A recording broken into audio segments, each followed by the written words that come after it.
That's so nice. Time to escape, cause I'm in need of warmer weather. You guys need a hand? Sail upon the stream to find there's someplace better. And I'm blue and white and white. Need a hand, mate? Great Northern Brewing Co. The beer for up here. Brighton's best bakehouse. Love that homemade taste. Brighton's best bakehouse. Delicious in every way. Loving the taste. Love it homemade. Their own recipes. Freshly baked. Brighton's best bakehouse. Love that homemade taste.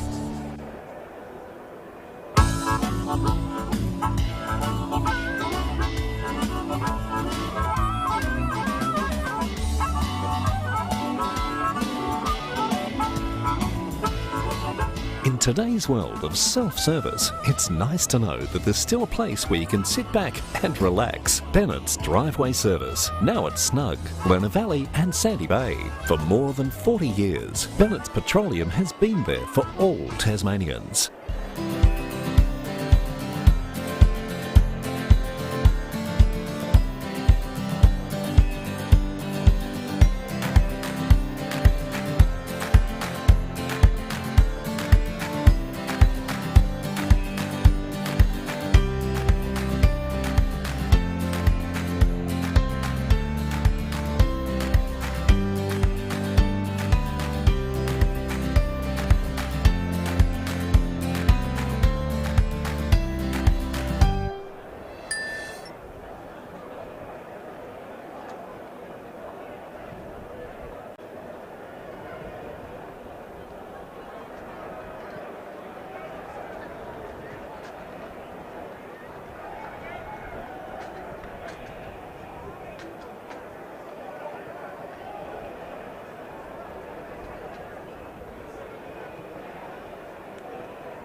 Well, good afternoon, ladies and gentlemen, and welcome back to, or if you are joining us for the first time, welcome to North Hobart Oval for the Murdoch Clark Mortgage Fund Old Scholars Grand Final. We now come to the senior division.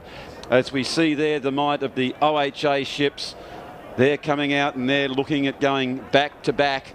And there in the blue is the old Virgilians, the St Virgil's Old Boys Football Club, who are striving to get their first premiership since 2001. In the first game, it was Hutchins who got over the line against University, as there is the St Virgil's team. And they are a really, really interesting story. They have been the cellar dwellers, and they have come from nowhere through the agency of some good players and the coaching of Jay Bowden. So it'll be fascinating to see how they go. It is Andrew Hopwood. I'm in the Peter Sharp Tower, and I'm joined by my co-commentator, Mark Baldock. Welcome on board, Mark, and we are very much looking forward to this huge game here at the spiritual home of football. Thank you very much, Andrew Hopwood. Absolute pleasure to be here today. And haven't we had a fantastic opening game with the University and Hutchins Old Boys Footy Club Reserves Grand Final, with Hutchins getting through with that victory after a very, very tight, hard, desperate and physical game. As the rain starts to spit a little down here. Yeah, it does, mate. Well, they did predict, Mark, didn't they, that it maybe around that 3 o'clock mark, a shower or two. As we can see there, the weather charts with a bit of rain coming in as we speak. But let's have a look at these two teams and how they got here. So it was St Virgil's that finished on top with 12 and 4.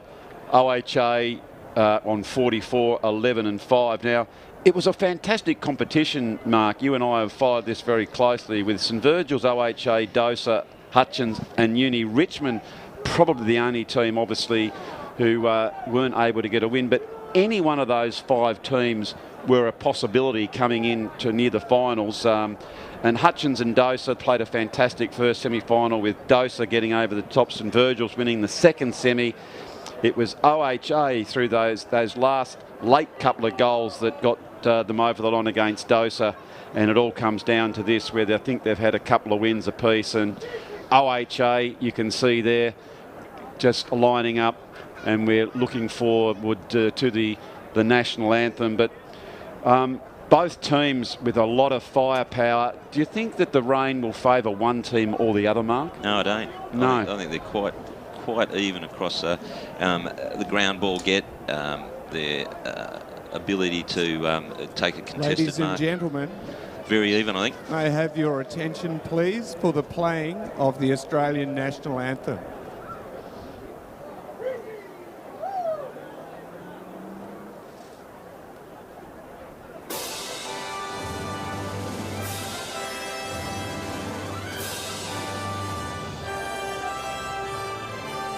Australians, all let us rejoice, for we are one and free. We've golden soil and wealth for toil. Our home is girt by sea. Our land abounds in nature's gifts of beauty, rich and rare. In history's page, let every stage advance Australia fair. In joyful strains, then let us sing, advance Australia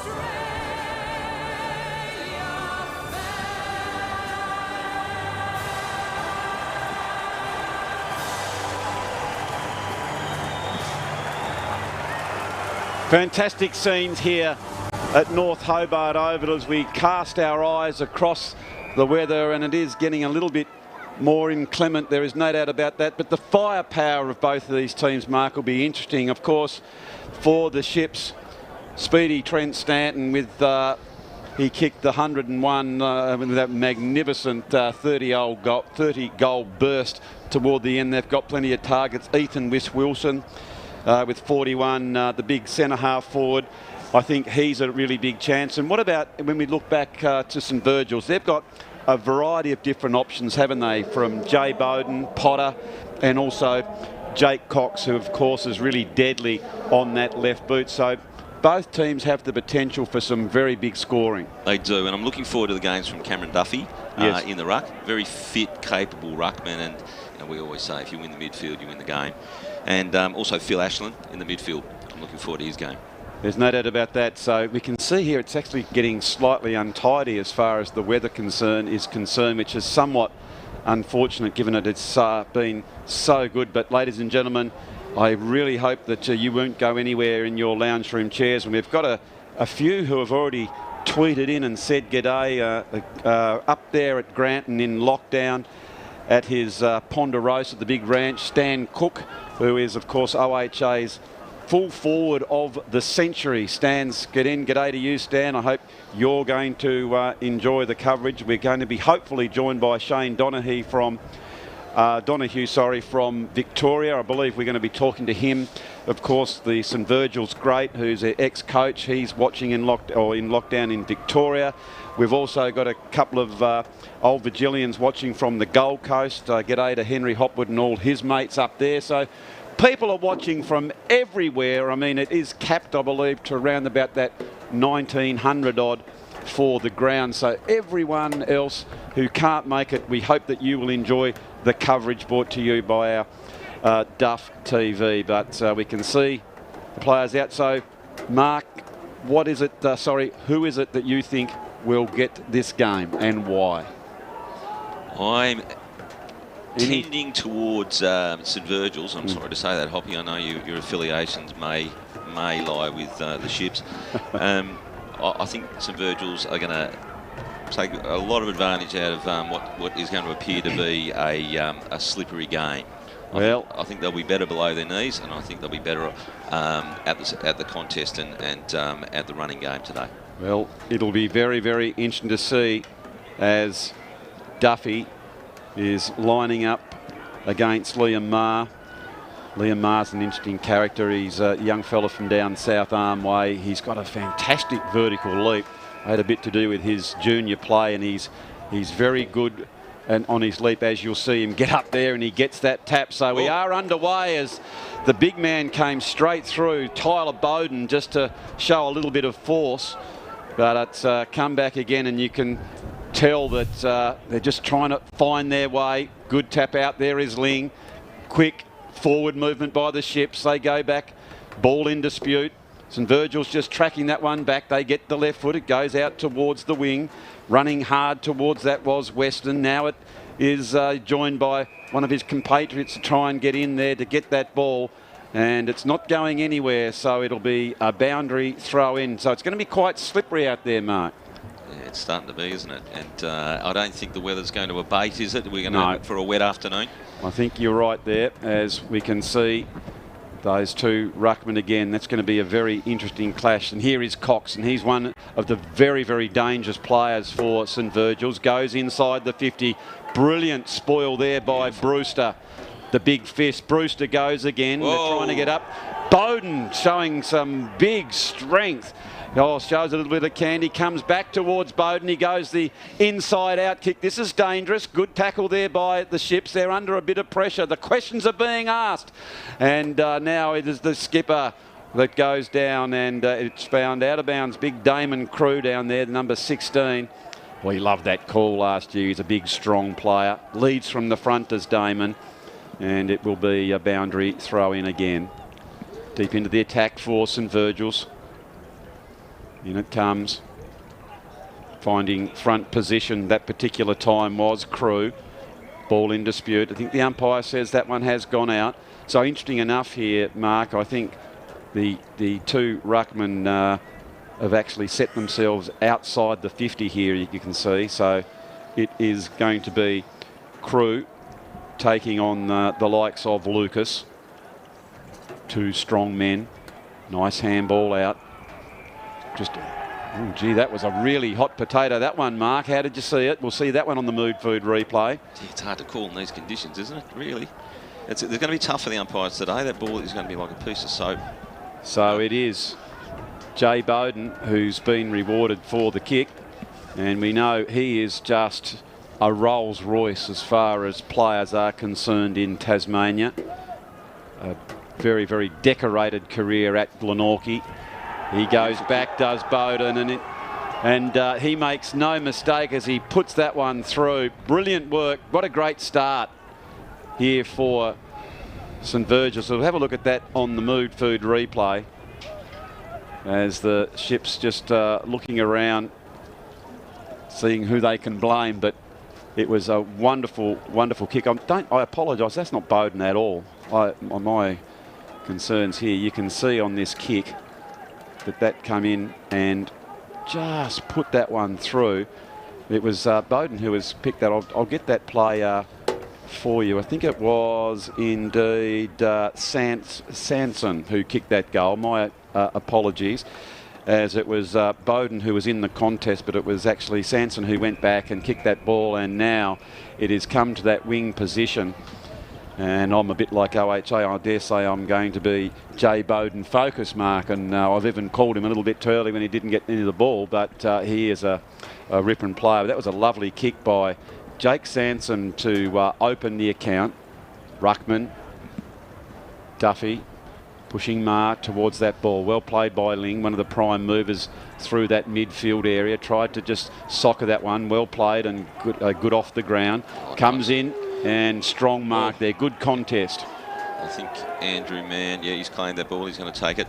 Yep, releasing it from the half back line. Raking kick. Comes back in towards the middle. Gee, loose manning up here, and it provides a bit of an opportunity for the Saints. Look at the blocking. Great blocking as now it's a good kick. Comes back inside, and They need to start to man up a little bit as that's come back towards Lucas. Lucas comes back inside. Ball is in dispute. The goal kicker gets the handball back out again. That was good play. Overrunning that particular time, but not missing Paul as he came out. Here comes Bowden.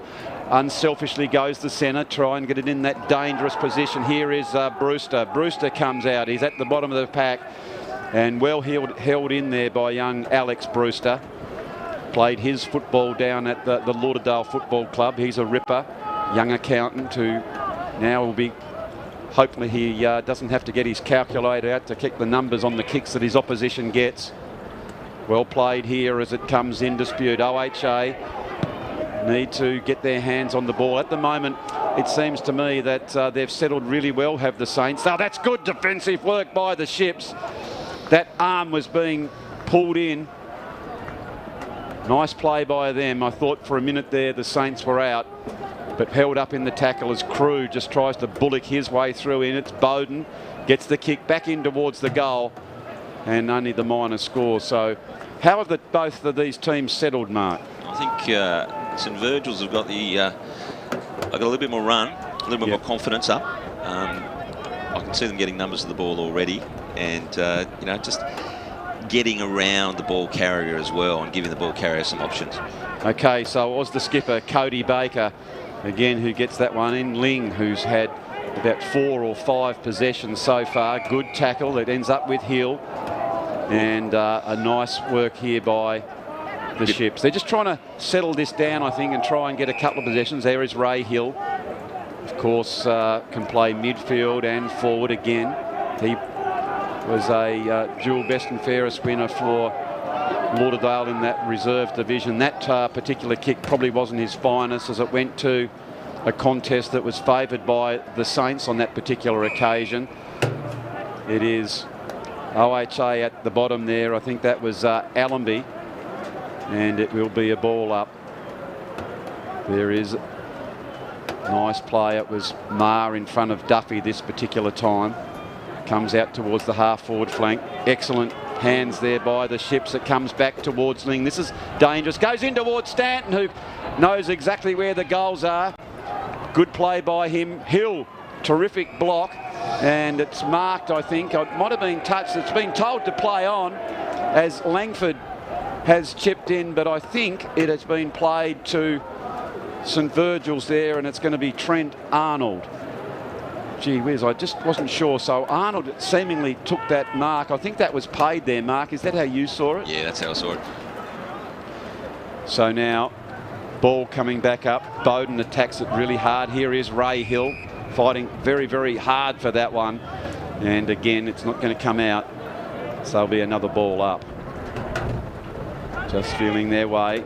It's been inside the 50 that once for OHA, and Stanton looked very, very dangerous as Allenby is at the bottom now. An interesting one, of course, for young Benny Allenby. In the prelim final, he got the 2-week suspension, of course, went to appeal, and only yesterday was given the reprieve to play. So he'll be absolutely thrilled to be out there. The only downside, and we do send a cheerio to his uncle, Ian Southhorn, who is in lockdown in Melbourne, who flew all the way from the UK to watch this game, but is in lockdown in Melbourne. So we send our cheerios to Ian, who is watching his nephew play this game. Yeah, cheerio, Ian.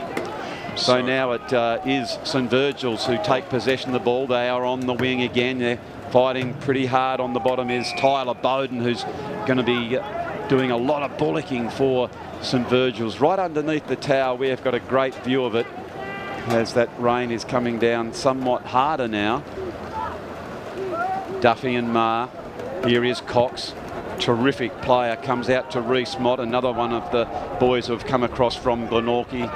Damon Paul has run with Bowden, and that's normally what has happened, hasn't it, Mark? In the games you and I have gone and watched, Damon Paul traditionally has gone to Bowden, and it looks like he's been given that job again today. Yeah, Bowden's going to be dangerous. He's built for grand finals, Bowden. Oh, yes. And early aggression, you know, he's come to play. So now the ball is down towards that St Virgil's end. There is Crew, gets the tap out. Paul and Bowden going towards that ball. held on to. Good hands there by Paul. The one thing you can say with Paul, he'll give you absolutely everything. He's one of those fellas, whether he's your teammate in your cricket, he'll hold up an end and he'll take body blows, and the same at footy. He's the sort of fella you like to play alongside, mate. He's going to get everything out of what he does for you. And there's Damon Crew with held in the tackle as Cox was trying to get out of that one. And that's one of the fellas they're going to have to watch. So well played by the skipper. Crew brings it back towards that wing position. They go up. Langford gets that quick kick away. Not a lot of system yet for the Ships, as there is Hill at the bottom with Mott. Two of the players you'd expect to be some of the prime movers, as it is Mann down there. Arnold as well. Here is Stanton, picks it up. Comes back over towards Langford. Langford can't take clean hands, as they're taken far too high. On that particular occasion was Stanton. Stanton playing well out of goals. Goes the drop punch. That's good play. And fires the leading Blake Newell. Newell's very, very dangerous, evasive player. Played juniors at Clarence, went across to Lauderdale, and now he finds himself at the old Shipyard as the rain is really teeming down. So that early goal mark is absolutely invaluable for the Saints. Absolutely invaluable, and I can see there's no dry weather footy today. It's going to be surge footy, isn't it? It's you're going to have to gain real estate today. I agree. So that is a short kick there by Paul. Just trying to settle their nerves now. Here is Cody Baker. Baker, he swings around. Not a lot of options, so let's go to the top of the square. There is some big marking options in Ethan Wish-Wilson. Wish-Wilson couldn't take the mark, but St Virgil's deemed to play on. That one taken high as Liam Maher came in, and you can see Maher is very high, whereas Wakefield is somewhat vertically challenged, and that arm just came around the top and just got him a little bit too high. So quite rightly, it a free kick here to St Virgil's. Going down the wing, Duffy comes over there. It is Bowden and also the co-captain Damon Crew who claimed it, but the umpire wasn't having anything of it. So again, it'll be another ball up. St Virgil's going to make a change here. Looks like Zach Lucas is going to come on. They call him the Pig. Oh, well, be interesting to see how the Pig goes, but it is all OHA as they surge forward now, and Standen just getting off the leash, and he'll go back and have a shot on goal is Trent Standen. Quite remarkable the other week, wasn't it? I think when he kicked those 30-odd goals, 12 behinds. Amazing scenes over at the Shipyard. So here is Trent Standen.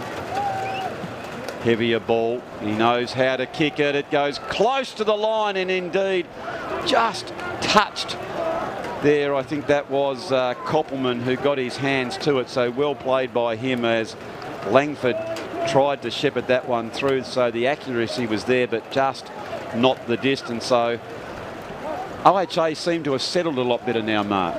Yeah, they're starting to move the ball around, looking for each other. So here is Bowden, who we know will be dangerous down forward. He arches the back, comes back in towards Cox. Running out there, Brewster's been taken far too high. Well played there by Brewster. Gets the handball off to Ling. Ling down towards the wing position. There is Hill. Hill again to Newell. So they're starting to link up quite nicely, are the Ships, who haven't got a goal, but almost with that last kick by Stanton. So with nearly 14 minutes gone here in the first quarter, it is St Virgil's 1-1-7 leading the Ships, one behind. And talk about a different game, Mark. In that previous game, it was just beautiful conditions, dry and no wind. And here we are in the grand final in the senior division of the Murdoch Clark Mortgage Fund Old Scholars Seniors, and the rain is absolutely bucketing down. So that's good play by the Ships. It is Hill who lowered the eyes and saw that there was Langford free at centre half forward. Brilliant forward play. What about that, Mark? You love to see where your key forwards run and chase like Stanton did just then. makes all the difference, doesn't it, Hoppy? If you've got forwards that will defend and fight to keep the ball in the forward 50, makes those midfielders' job a lot easier. It doesn't come back with interest. So Standen, of course, who had a very decorated TSL career playing with Clarence, and that one has gone forward, just sort of dropped into the hole, and leading out there was Sean Clark, and Clark has taken that one, got the handball off towards Standen, but it was Duffy who quickly came back and took that one. Duffy gets the handball off. As you'll see, the big men don't like to take those kicks too much, and handballed that one off. And St Virgil's just starting to steady, going forward, but Baker just drifting across, who plays with aplomb across half-back. Well played there by Cody Baker. Baker going forward, looking for Langford. He can't bring it in. Ling soccers that ball off the ground. How often do you see that intercept mark when forwards won't push forward for the ball? Yep. And that's a really interesting point that you make, and so the defender has to really roll the dice whether to leave the man or stay on, and Baker judged that one to perfection, as there's been another whistle and being told to have another throw in. So well played there a few minutes ago by Cody Baker, with nearly 16 minutes gone here in the grand final. Ball comes in. Big men fly up there as that one comes out towards Chambers. Chambers getting that up and under as the big men fly. It was Hill who brought it down to the front and centre. Here is Ling. Ling is dispossessed, and with that errant kick is marked by Arnold. Arnold's getting plenty of the ball. Gee, I like the work of Brewster so far at centre half back, as there has been a whistle. There is that dive in, which you cannot do, and you've got to be careful to hold your feet today, Mark, with these slippery conditions. Comes down, there was Paul, went that big fist. Baker, who was really good on that intercept. There's been another whistle. I'm not sure what that one's for. I think it was for Baker for being held over the back, Mark. Yeah, a little bit too high there. It's unfortunate. Okay, so Baker spots Paul, and so it is the Ships who are just slowing the game down now. More possession football through the true wing position. Handball back in play, and it is a disputed one from that John O'Eaton handball. Another boundary throw in. The Ships half-back are holding up really well, aren't they? You know, you mentioned Brewster before. He's done some excellent work in this first quarter. It has Brewster and Baker across that half-back. Here is Heavey, who's moved into the ruck. Heavey, who just this year was granted life membership of the Old Scholars Division for what has been a wonderful career to the OHA stalwart. Going in short now, playing from behind Allenby on that particular occasion as Brennan goes in. Crew goes towards the boundary line. It looks like the arms went out there by Bowden to say he didn't keep it in, but he had no option on that particular occasion. So again, it will be a war of attrition here, Mark, as the conditions seem to have deteriorated somewhat in these last few minutes. It's going to sap the midfield, this sort of conditions. Very much so. I'm not sure if that was before the kick. Indeed, the kick was got away there by Ling, and unfortunately for him, it's been out of bounds. So going back now with that kick, coming back in towards Bowden. They've got plenty of numbers. I wouldn't leave Bowden on his own on the ground, and so beautifully picks that ball up as if it was a dry day. Yep. And magnificent skills there by Jay Bowden to kick St Virgil's second goal, Mark. Lovely piece of work. He seemed to have all the time in the world, didn't he, there under pressure, in the wet conditions, good hands. Yeah, it's good work. Well, that was a wet ball, as we see here. 3 OHA players were sort of trying to clear that one. No one stayed down, and Bowden, you can see, like a cat with his reflexes, and so clean below his knees, turned round on his wrong side of his body and put that one through. So danger signs here early for OHA, and St Virgil's, as we check the Brighton's Best Bakehouse scoreboard, are 2-1-13 to OHA 1 behind. Different game styles. The Ships seem to want to possess the ball and finesse, and I can see St Virgil's playing that surge footy, trying to run forward of the ball. Very much so. So now it is OHA who take possession, comes out towards Allenby. Allenby goes onto his left boot, drives it down, but there are the numbers for St Virgil's just all going back and taking that mark. Just seeing what lay in front of this kick. Nothing was there, so he decided to go long as Tyler Bowden provided a contest. Well picked up there, taken potentially a little bit too high, but good courage there by Damon Crew, who ran back in with the flight of that ball, and it'll be another throw up. So it is 20 minutes gone here. Well, this is dangerous play as it came out towards Lucas, back in towards the goal. It bounced so tantalisingly close to going through for another goal for St Virgil's. And OHA, Mark, are under a fair amount of pressure at the moment. They certainly are, Hoppy, and these early scoring shots are just crucial. Well, the scoreboard pressure is crucial in this grand final today, especially with these deteriorating conditions. So that was a good tackle there by Ling, and he's going to be rewarded. I've liked Ling's game, so he is really running hard in the midfield area, and he's taken possession of the ball on that half-back flank, and this is the kick as it go out. Wish Wilson. These conditions wouldn't be favouring the big power forward who really likes the dry conditions, as he tried to find John O'Eaton, who couldn't pull that one in. And again though, but valuable metres gained by the Ships as they set up for another foray into their forward 50. Well played by Heavey, who got to the front of the pack out towards Chambers. Here they go towards Stanton. Couldn't quite bring it in. As well played by Mann. Numbers back there favouring St Virgil's. Comes back to that wing position. You can see on that position there, Mark, that that's a very, very hard ball to mark overhead. But it is Baker. Baker gets the handball close towards the line as it ends up in the hands of Aaron Brennan, and there'll be another throw in. So now it is Duffy who is up and against Heavey, comes to the front. Bowden with that clean possession. There is Baker. Baker gets the handball out, but is intercepted there by Duggan. It's just drifting across there is Chambers, gets it out.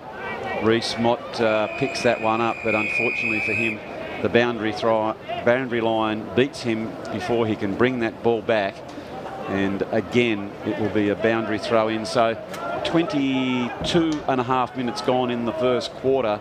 It is St Virgil's with a very, very valuable 13-point lead in the grand final of 2021. Yeah, the Saints are just trying to sort themselves out behind the ball there, you know, picking up the Ships forwards. I think they've got it done now. I think the Saints may even have a loose man on the back line there. It looks like the numbers are in their favour. Okay, so it is picked up by Crew. Well played by the big man. Just trying to get some metres. Here is Ling. Got plenty of the ball. That one's come back in. There is Johnson. Tries to get it out to the advantage of some of his players, and there is that man that they're playing it quite cleverly. It's yeah, he's got that sweeper roll in the background, backline there. Andrew Mann, who's a very experienced campaigner, gets it out towards the fast running Brennan, who just soccers that one off the ground. No time to finesse as Crew just barrels that one towards Stanton, who gets it back over towards Eaton. Eaton's a very creative player. Interesting enough, of course, went to St Virgil, so he played his footy out there. Then he was played his junior football down at Kingborough, and has found his way to Shipland. Very, very prodigious long kick when he gets on that left foot, especially when he winds up. So now it is Heavey and Duffy take on. Heavey gets a little tap out that favours Lawler. He tries to soccer that one off the ground. Lawler goes again. Here is Ling. Tries the shorter kick. That particular time looking for Jack Johnston. But it's very hard to get that system moving, although it looks like it's starting to stop a little bit, Mark, in the rain, but it's going to be pretty slippery still, I would have thought. Yeah, I think you're right, Hoppy. Very slippery out there. You can see by the amount of marks that are being dropped and the fumbling that's going on. So again, nearly 25 minutes gone. Well played by Heavey. They're trying to get it moving. Ling probably been the dominant forward, but they haven't quite taken advantage of it. As running hard is Naskanovic for St Virgil's. Got to be conscious of the fact when you go in for that ball there, Mark, not to get on to fall off your feet. The old adage, you get off your feet, you're out of the contest. Certainly are, and even harder on a day like today. You know, you slip when you're trying to get back up again. And keep your feet, keep your feet.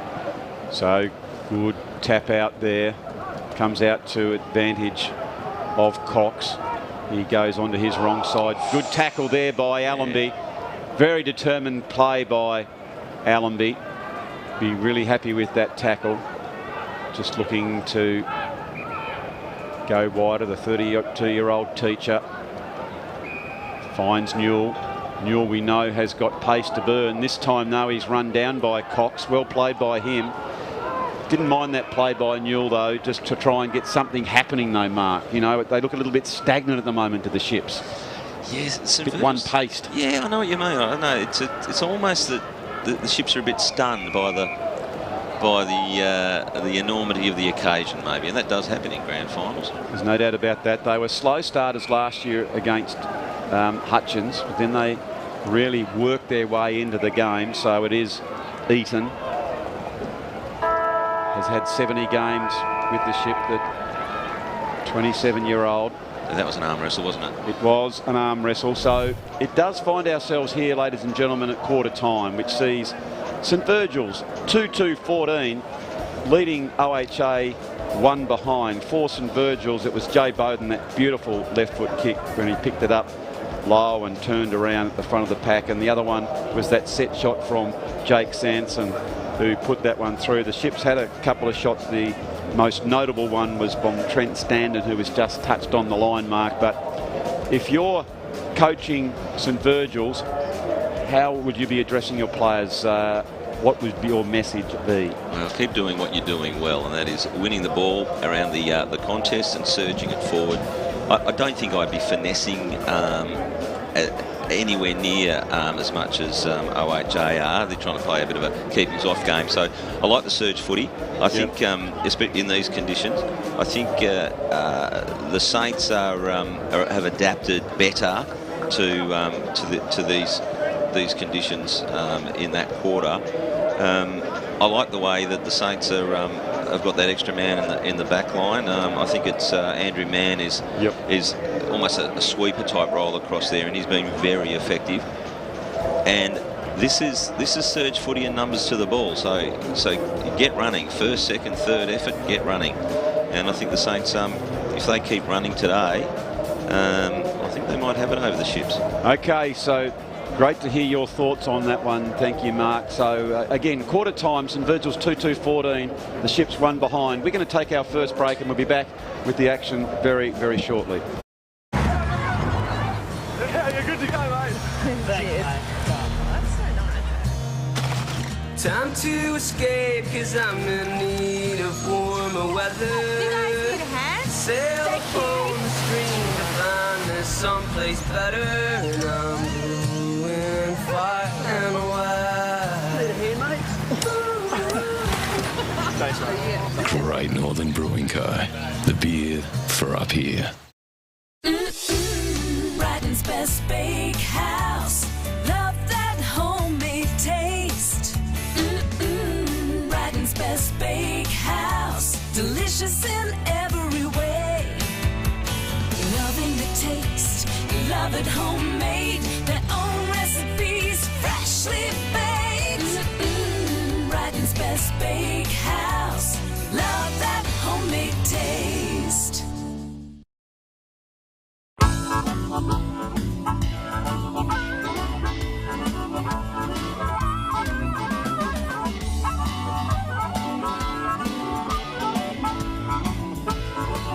In today's world of self-service, it's nice to know that there's still a place where you can sit back and relax. Bennett's Driveway Service, now at Snug, Lerner Valley and Sandy Bay.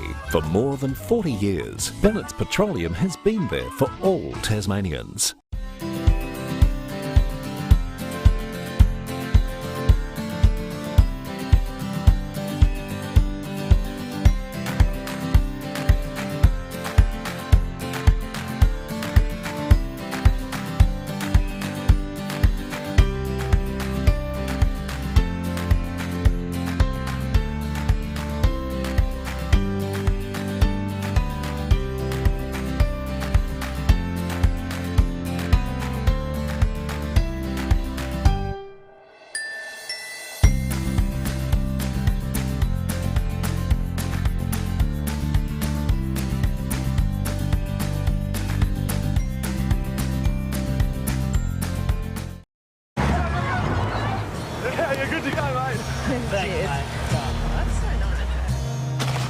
Time to escape, cause I'm in need of warmer weather. You guys need a hand? Sail upon the stream to find there's someplace better. And I'm blue and fire and white. Need a hand, mate?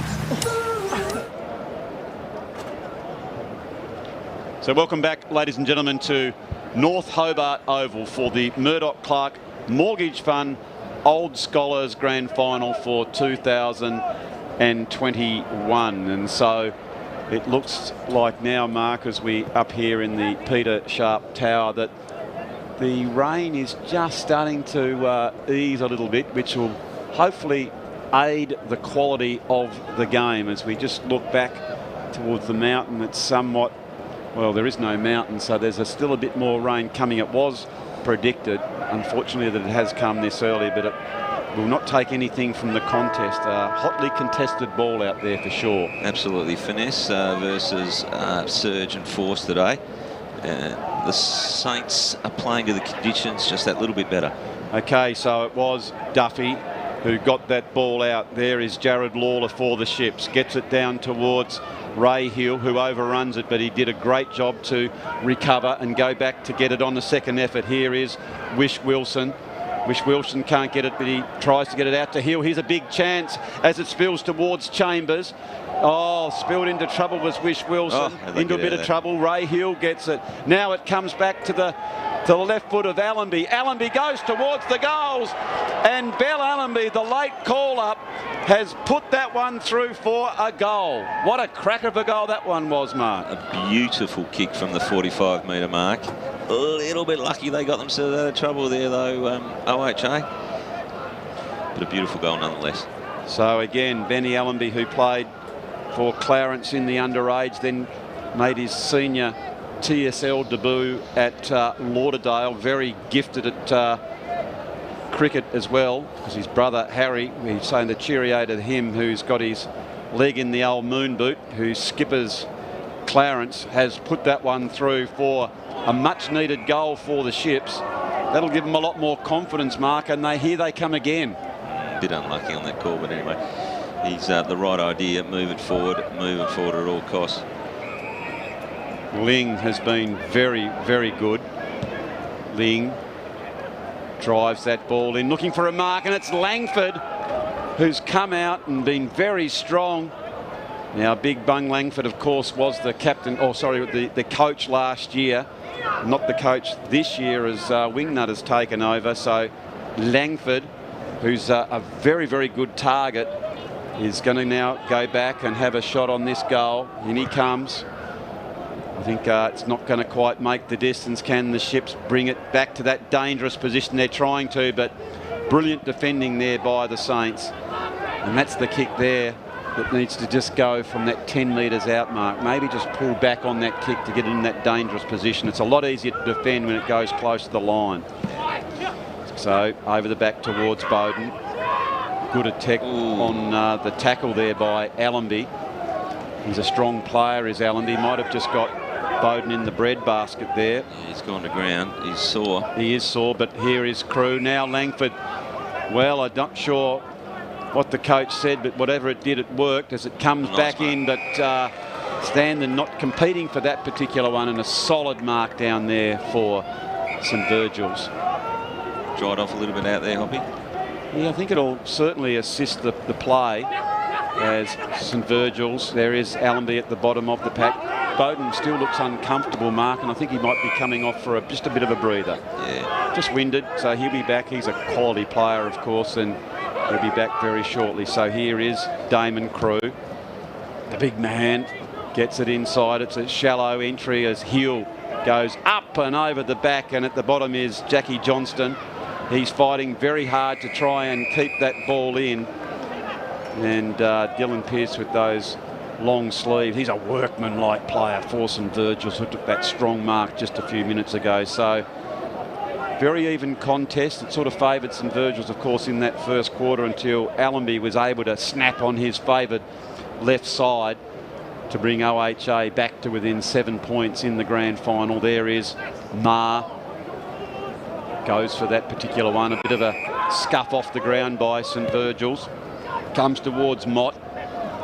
Mott again, who's had a ripping career coming from Glenorchy, gets it back inside. Very open and dangerous forward line as Damon, Paul and Wakefield run towards that ball. You see the cavalry rushing back for the Ships to try and get back in there. Here is the two co-captains assist each other there in Baker and Crew.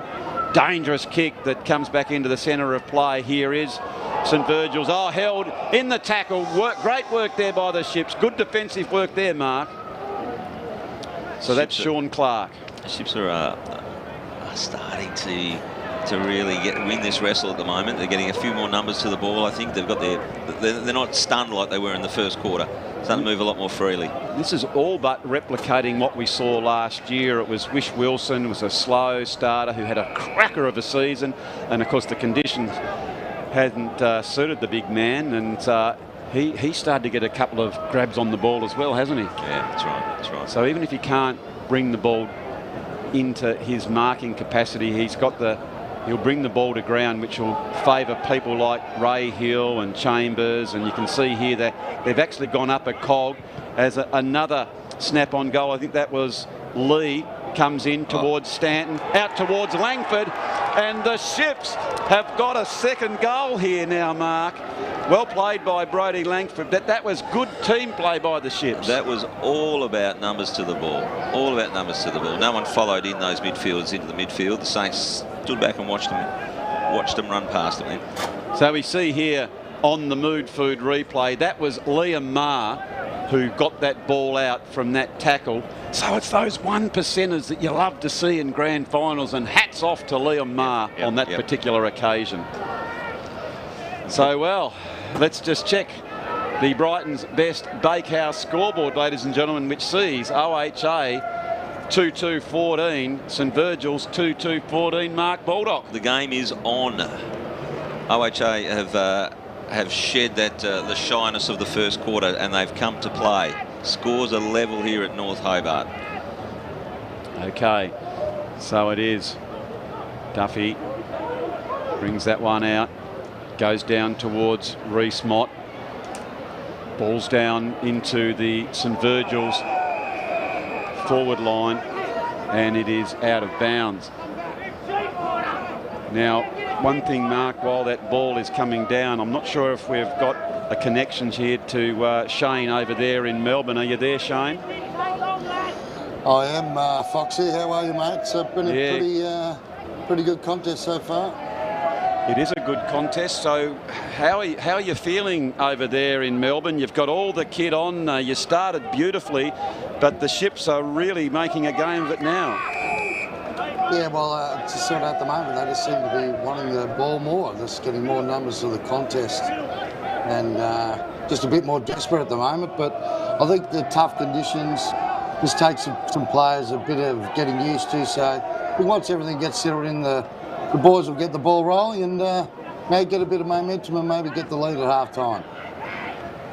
Well, thanks for your comments. We'll probably pass back to you at half time to get your thoughts on the game. As that ball came in, it was Damon Paul was very stoic in the way. He stood his ground there. He went back and was rewarded for the free kick. Front on tackle there by Bowden, and that takes a fair amount of courage, Mark, doesn't it, to do those things. As I said to you, he is a beauty. He will be there all the time, Damon Paul, the sort of fella you go into the trenches with. Absolutely. Happy to stand by and behind. So now here go the Ships as they come in, and this game has really lifted a notch. It is in the 8-minute mark of the second quarter, and it started beautifully for St Virgil's, and the Ships have just worked their way back into it, and they've almost up into second gear now. Yeah, a bit more run from the Ships, haven't they? Yeah, a bit more numbers to the ball. They're looking the goods. They certainly are, as Ma gets his way to the front. There's a handball back towards Cox. Cox comes back out into that wing position, only goes as far as Ford. Ford coming back with interest. Well played by Wish Wilson, comes over the back. Courageous play though by Ashland, and that ball is in dispute with a nice mark, and it was also Dylan Pearce. I like the work of Dylan Pearce down back for St Virgil's, as he's got that the role of Stanton as well. The beast from the Midlands, they call him. The beast from the Midlands. Gee whiz, I love that sort of work. Yeah, he's a tough-looking rooster. As now, here is Damon Paul, and he's growing with confidence. Paulie goes back, and high, wide, and not quite so handsome.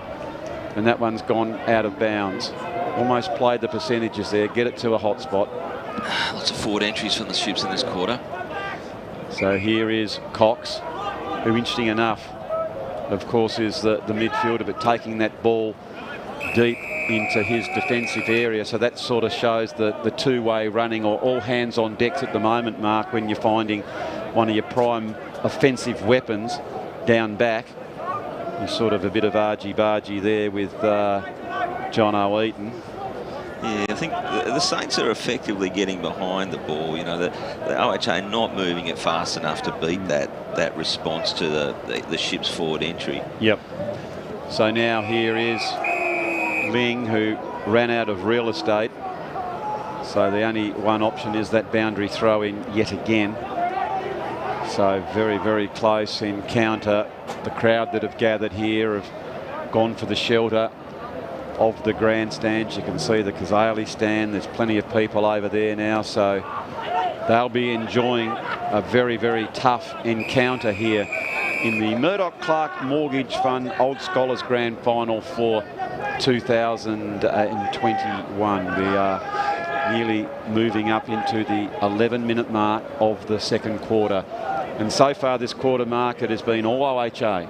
It has been. They've woken up, and they're moving more towards the ball. They're getting numbers to the ball, which is really competing with the Saints at the moment. Okay, so there is another one in dispute, as Larry Menzies came hard at it, but as soon as he was there, his counterpart Eaton was right on his side. And we can also see that Bowden's come back onto the ball. He looks fit again, as Duffy, Ma, the two premier ruckmen in the Old Scholars division, falls down to Clark on all hands and knees there. I think that was Chambers at the bottom. Here is Baker, well picked up by Baker. Just screwed that one back.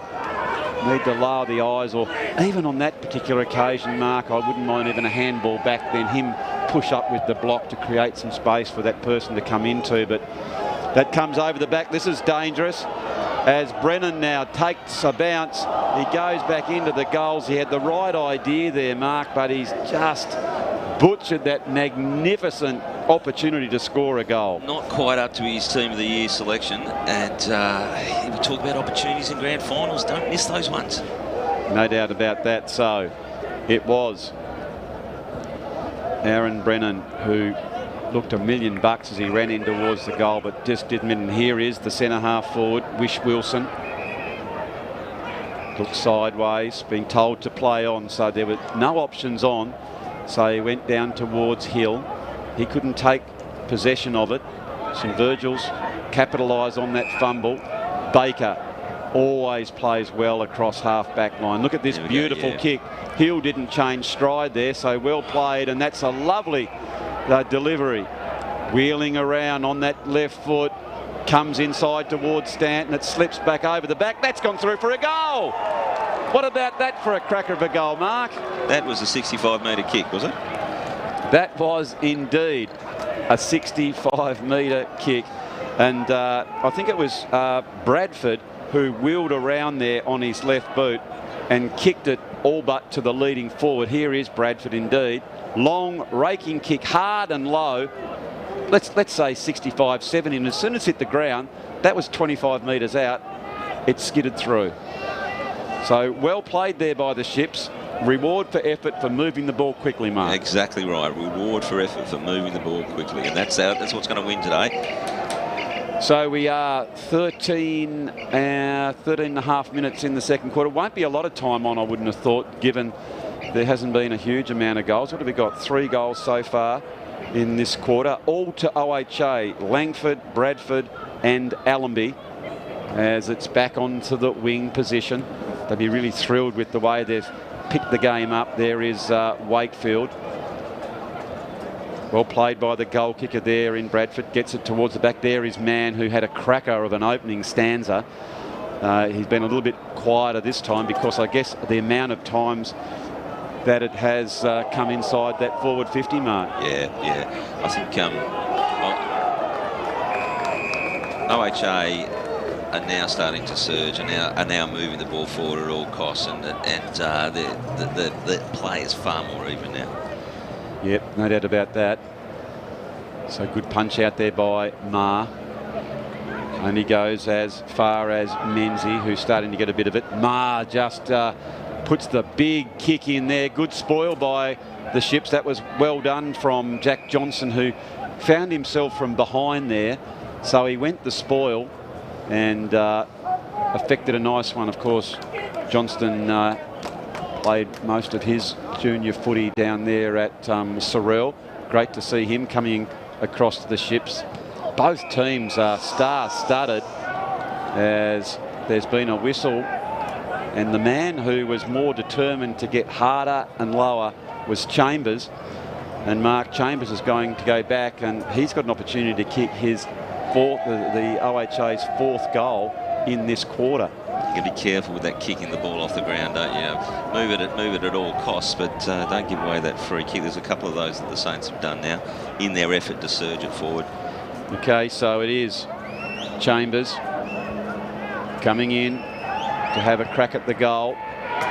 Goes towards it, and by the sound of the throng that have come here to support OHA, he has put that one through. So excellent work there by Gabby Chambers to kick OHA's 4th goal for the quarter. Saints are under siege at the moment, aren't they? Don't really like the body language either. There's a lot of heads hanging down and tired blue and yellow jumpers there. It's quite fascinating, Mark, isn't it? I mean, we said at quarter time, and quite rightly, you had St Virgil's looking very, very good the way they started the game. They went forward, they surged. OHA were sort of questioning and looking around, but haven't they come out in this second quarter to play the game, as they are being irresistible at the moment as it comes back again to Johnston. He's tackling really, really hard for his forward play.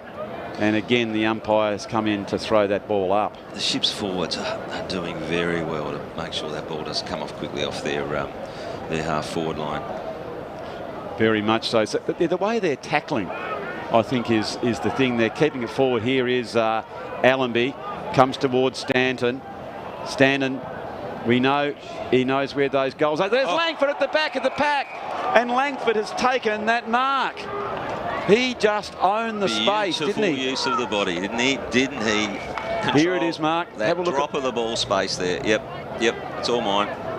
Well played by Brodie Langford.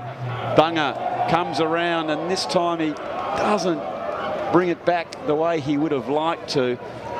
And an opportunity has gone begging for the Ships as they put that one through for the minor score. But very dangerous play, the way Langford protected the drop zone of the ball. Here is Cox. Cox, going short. Hands it off to Weston. Very, very close to the line. And St Virgil's have managed to keep that ball in. Going down the line. It's fascinating too as well, Mark, that St Virgil's were in that first quarter prepared to come back inside, go out wide, but now they're more or less sort of going down the line as Ray Hill comes back inside. And the big fella Heavey has just drifted down, and Heavey is going to go back and have a shot on goal, and you can see somewhat loose checking on that particular time. It was Dylan Pearce who was the closest man, but he's the one who's been given the job to man up Standen. So I think it was Mann who was his direct opponent.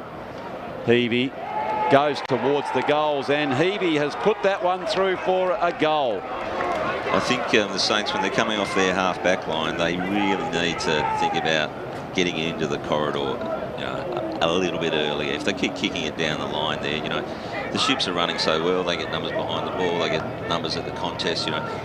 Move the ball around. Move the ball around, surge the ball forward, move it as quickly as you can.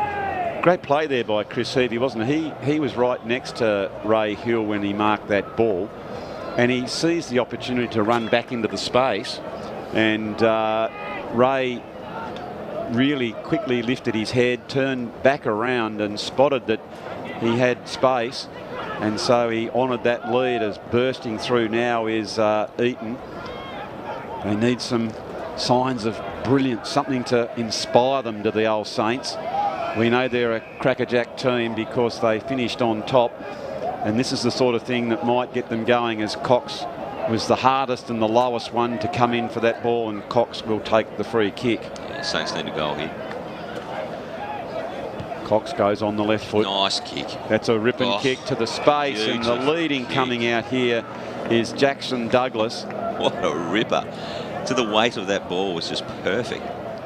There is the experience of Cox, and in all the confusion in that first quarter, which Jay Bowden went back with the ball, then handed it back, it was actually to Jackson Douglas, and Douglas, of course, got the first goal. So here he is shaping up for his second, and St Virgil's is third.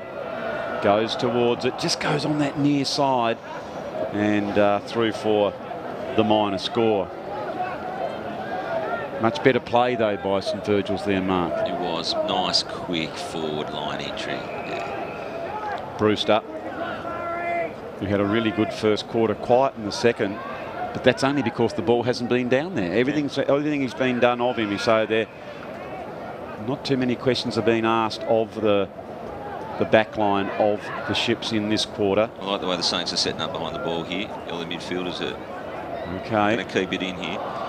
Heel goes up, hits him on the chest, but he's good enough to recover as he goes back down, as Heavey provides a challenge there, and that is Eaton. And Eaton, we know, has been all throughout this year, has played that defensive forward, Mark. He's a very strong player, and as we know, he won't back away, as there's been a couple of players that have gone down here. I think the book has come out as well.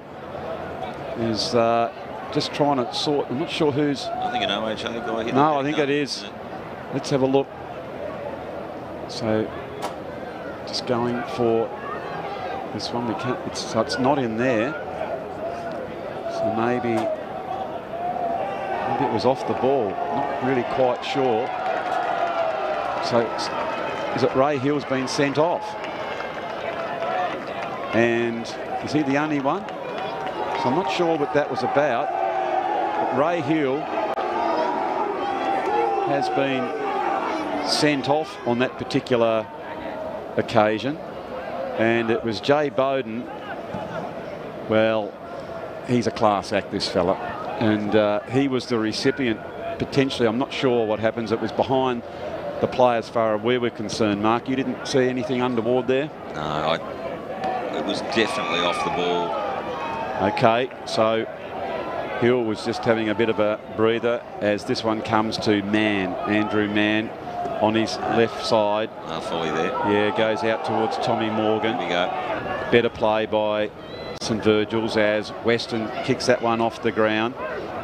Here is Krug. Krug goes onto his trufted left boot, the big man, and just off the side, somewhat errant in his kick, and that was the applied pressure there from look at this. Weston. Duffy's right in the corridor there, all by himself.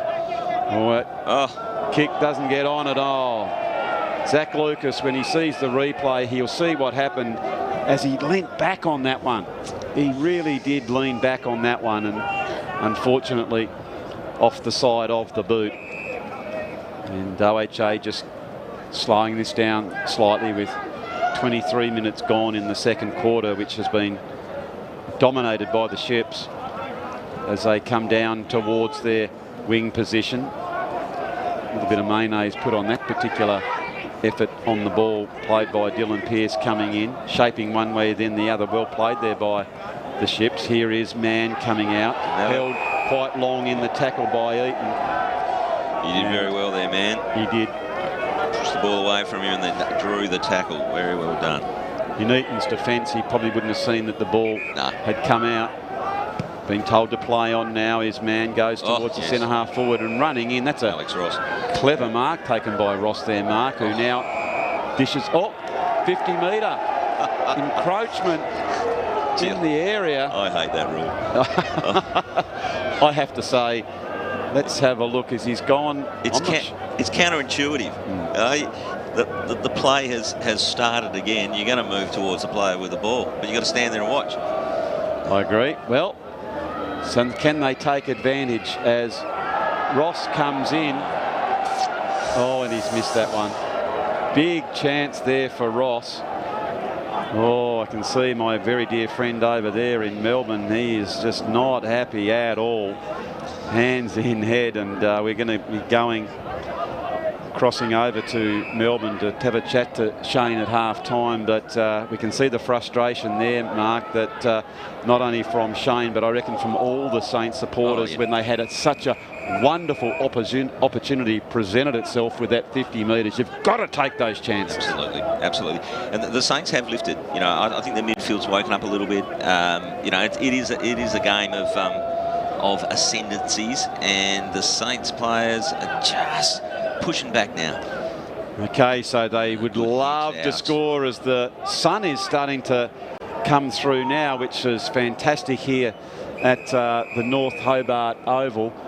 The wet area is exactly that, a tad damp, but they're enjoying some of the frothies provided by one of our very dear sponsors of the Old Scholars, which is CUB, Rest Point, of course, Icon Clothing. We thank them for all their assistance in the Old Scholars division, as the ball now is pushed forward by Ashland. Ashland can't then go back and get it. There is Bradford, who kicked that beautiful 65-70 metre goal earlier in this quarter.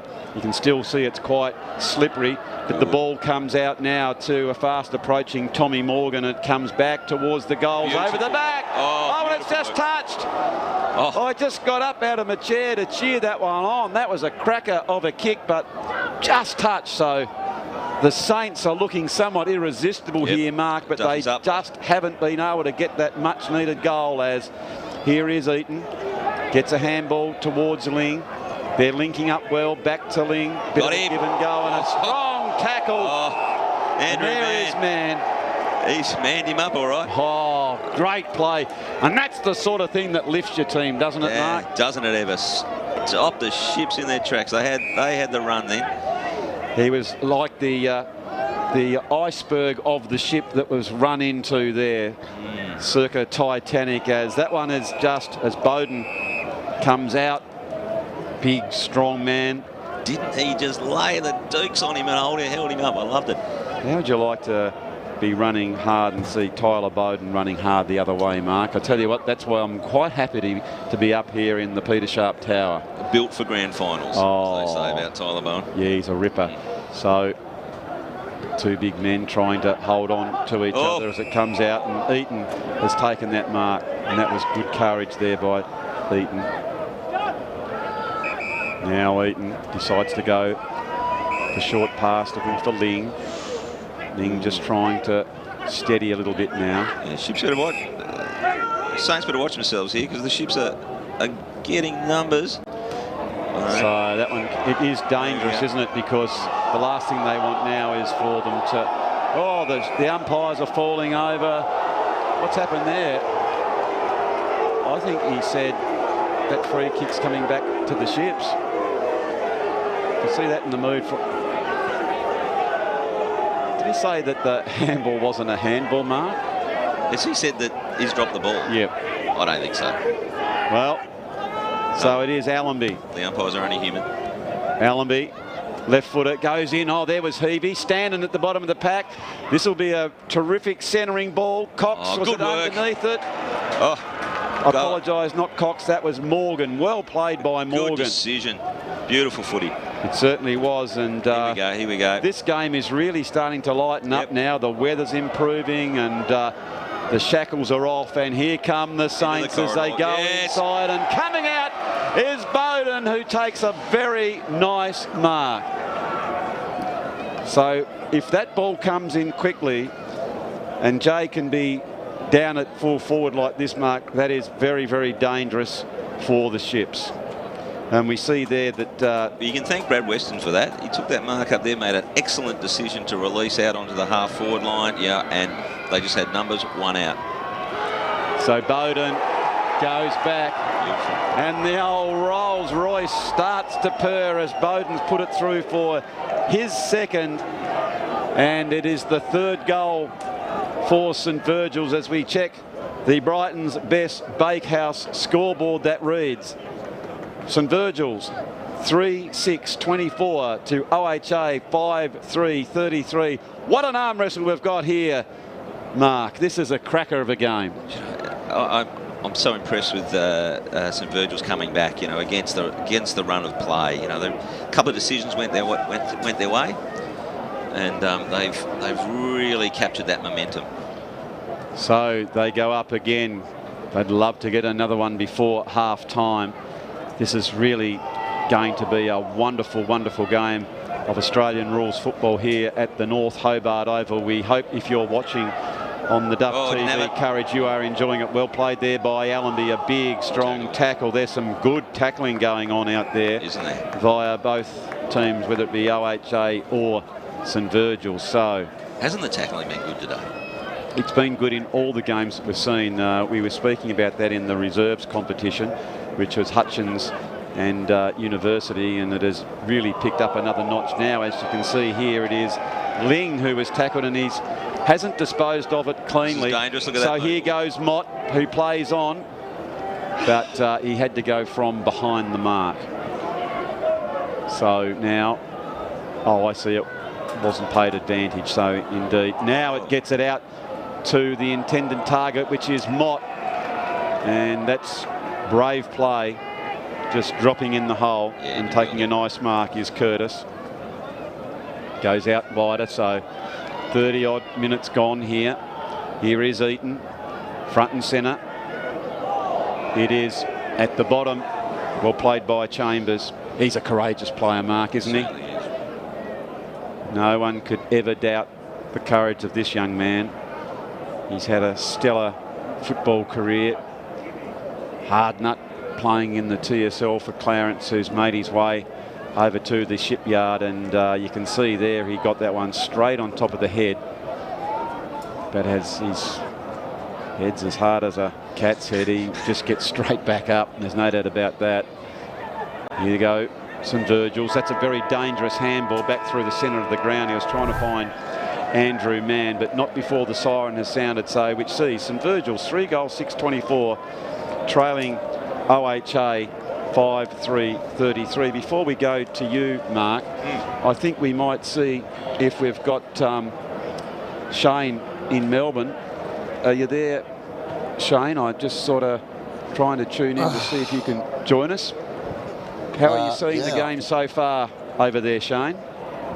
G'day, Foxy. G'day, Baldy. And look, it's almost been a game of two halves within a half, hasn't it? It's the Saints boys came out of the blocks really quickly, and then the rain came, which I don't think suits the Saints game at all. They were second to the ball, They weren't up for the contest, and the Ships have come out to win this game. They know they're probably the underdogs, although they're pretty even throughout the year. But the Saints have got a pretty good side. That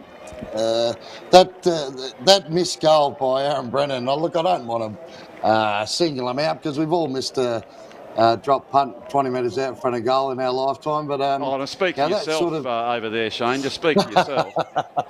Well, I certainly have, Foxy. But look, they slammed on 5 unanswered goals, and you can't really do that in today's footy. You've got to make a stand, and for a little while there, it looked like St Virgil just went up for the contest. They looked listless. They didn't want to get to the ball. They didn't want to tackle. They weren't prepared to do the hard things. But then the sun came out, Foxy, and they showed that they're a good, skillful side. They've got some really tremendous players. Bowden, Andy Mann, playing his 150th game. I mean, how good is the big fella? He's just been a rock down there. And look, Maxi, the veteran, they've started moving the ball really quickly through the centre, and that's what they need to do. They need to run OHA off their feet because they're a good side. The Ships, they're not going to go away. They're a very resilient side, and I think the side that's going to win this game is going to be the team that's smarter. They're going to have a good game plan. Use up their teammates well, and play the conditions better. I mean, the ground itself looks all right, and I think it's really good. So it's a classic North Hobart deck, isn't it? So it's not a bog, but it's not dry either. So look, I think the side that wants to win the most, and I know it's a cliche, but who wants this game the most? And hopefully it's going to be the Saints, but we'll soon see in the second half, I suppose. Oh, very much so. Some great insights from you, Shane. Thank you so much for your insight. We're going to be talking to you right through the third and fourth quarter, so thank you for that. So, Mark, some great insight from the old ex-coach over there. It was almost like, I think that half-time came at the right time for the Ships, because the Saints were starting to look really, really dangerous, weren't they, as they were surging, and they were floundering slightly, were the Ships. So maybe it's time to reset, but they genuinely had a real go there with all of those, 5 unanswered goals from the Ships. So what are you thinking here for this second half? I'm thinking that the ruck play is very even. Yep. And I'm just wondering, if one of those ruckmen gets an ascendancy, how that will affect the release from the stoppages. Obviously, it will be to advantage of the winning ruck and the team he's in. Yep. However, how do you see the rucking contest at the moment?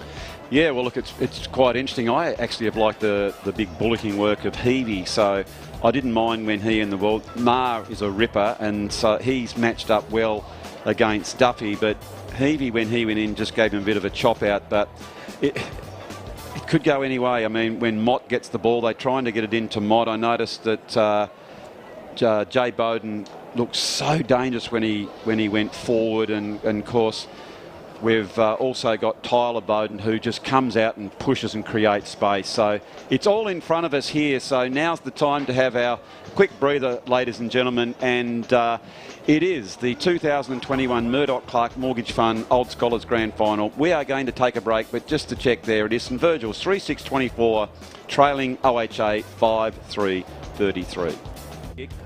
And we know he is just a Rolls Royce as far as players are concerned in Tasmania.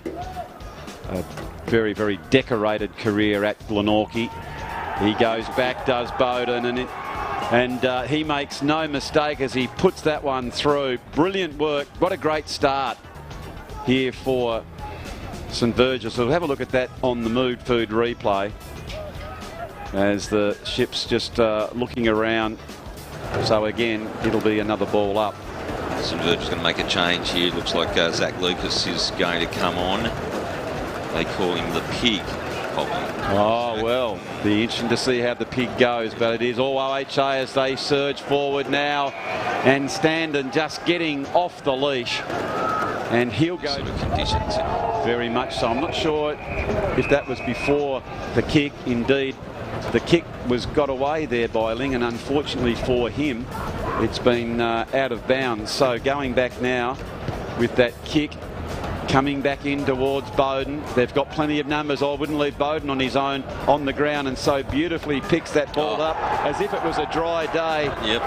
And magnificent skills there by Jay Bowden to kick St Virgil's second goal. Ray Hill gets it. Now it comes back to the left foot of Allenby. Allenby goes towards the goals, and Bell Allenby, the late call-up, has put that one through for a goal. What a crack of a goal that one was, Mark. A beautiful kick from the 45-metre mark. A little bit lucky they got themselves out of trouble there, though. As well, hasn't he? Yeah, that's right, that's right. So even if he can't bring the ball into his marking capacity, he'll bring the ball to ground, which will favour people like Ray Hill and Chambers, and you can see here that they've actually gone up a cog as another snap-on goal. I think that was Lee, comes in towards Stanton, out towards Langford, and the Ships have got a second goal here now, Mark.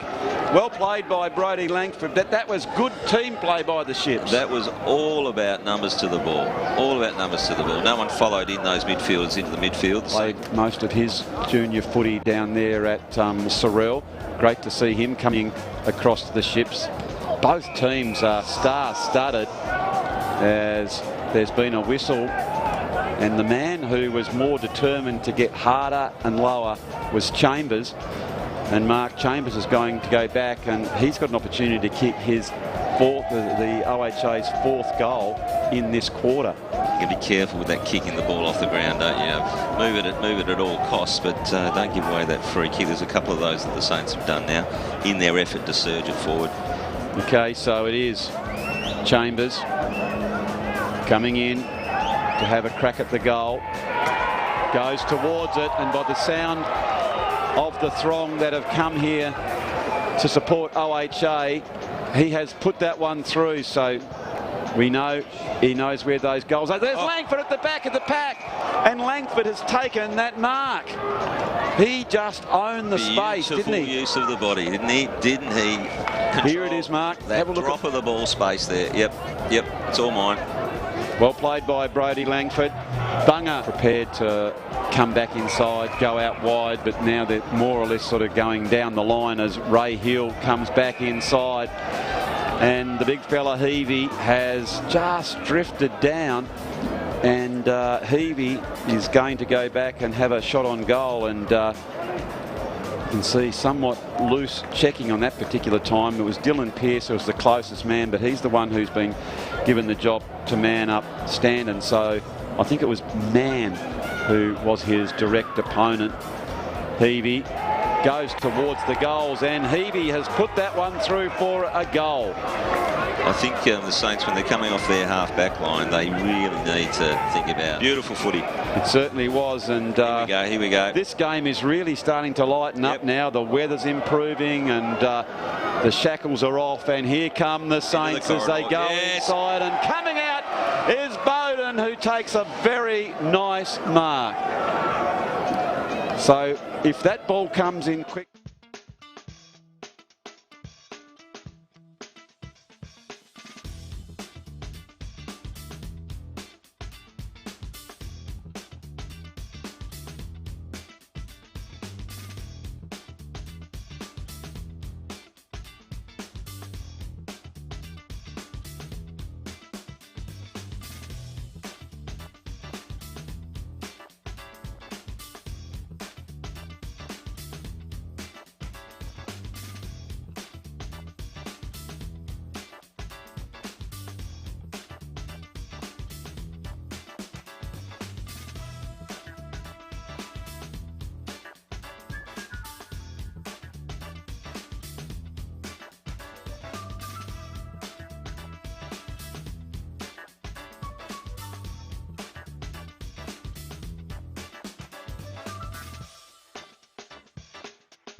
Yeah, you're good to go, mate. That's so nice. Time to escape, cause I'm in need of warmer weather. You guys need a hand? Sail upon the stream to find this someplace better, and I'm doing far and wide. Need a hand, mate? Great Northern Brewing Co. The beer for up here. Brighton's best bakehouse. Love that homemade taste. Brighton's best bakehouse. Delicious in every way. Loving the taste. Love it homemade. Their own recipes. Freshly baked. Brighton's best bakehouse. Love that homemade taste.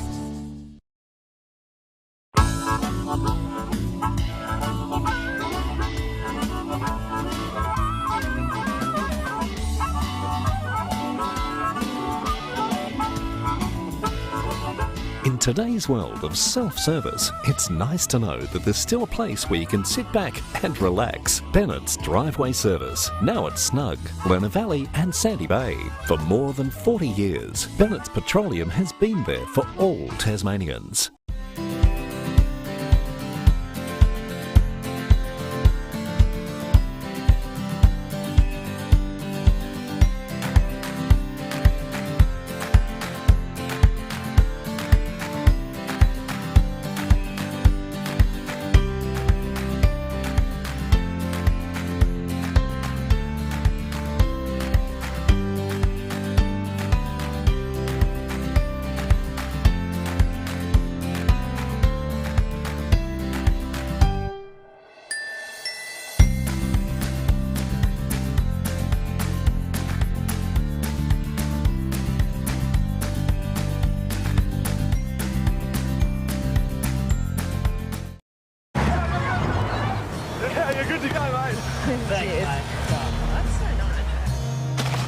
Time to escape, cause I'm in need of warmer weather. You guys need a hand? Sail upon the stream to find there's someplace better, and I'm doing far and wide. Need a hand,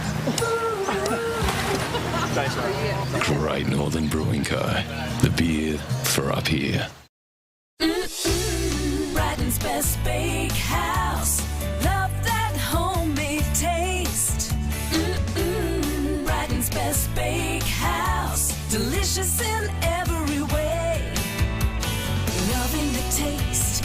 Love it homemade. Their own recipes. Freshly baked. Brighton's best bakehouse. Love that homemade taste.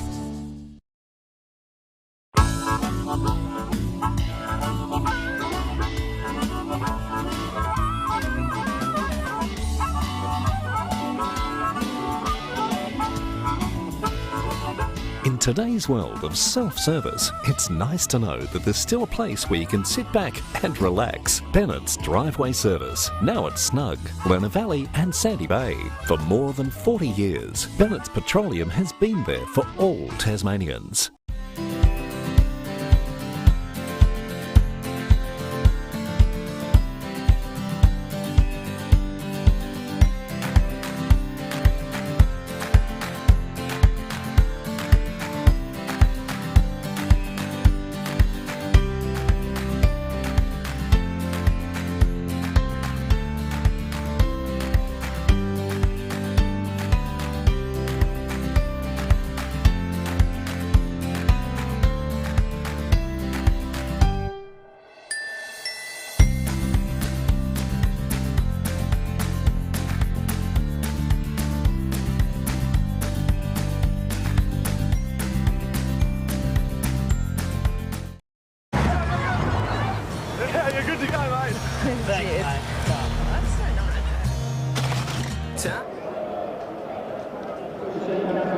So we're back here at North Hobart Oval.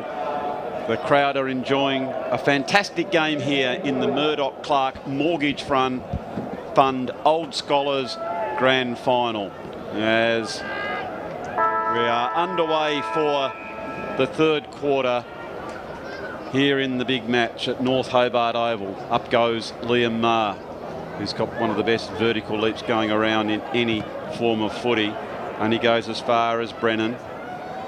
Brennan is dispossessed by Gabby Chambers, who is coming right up and attacking him in the face. Here is Langford. That's a great centering ball. At the bottom there is Blake Newell.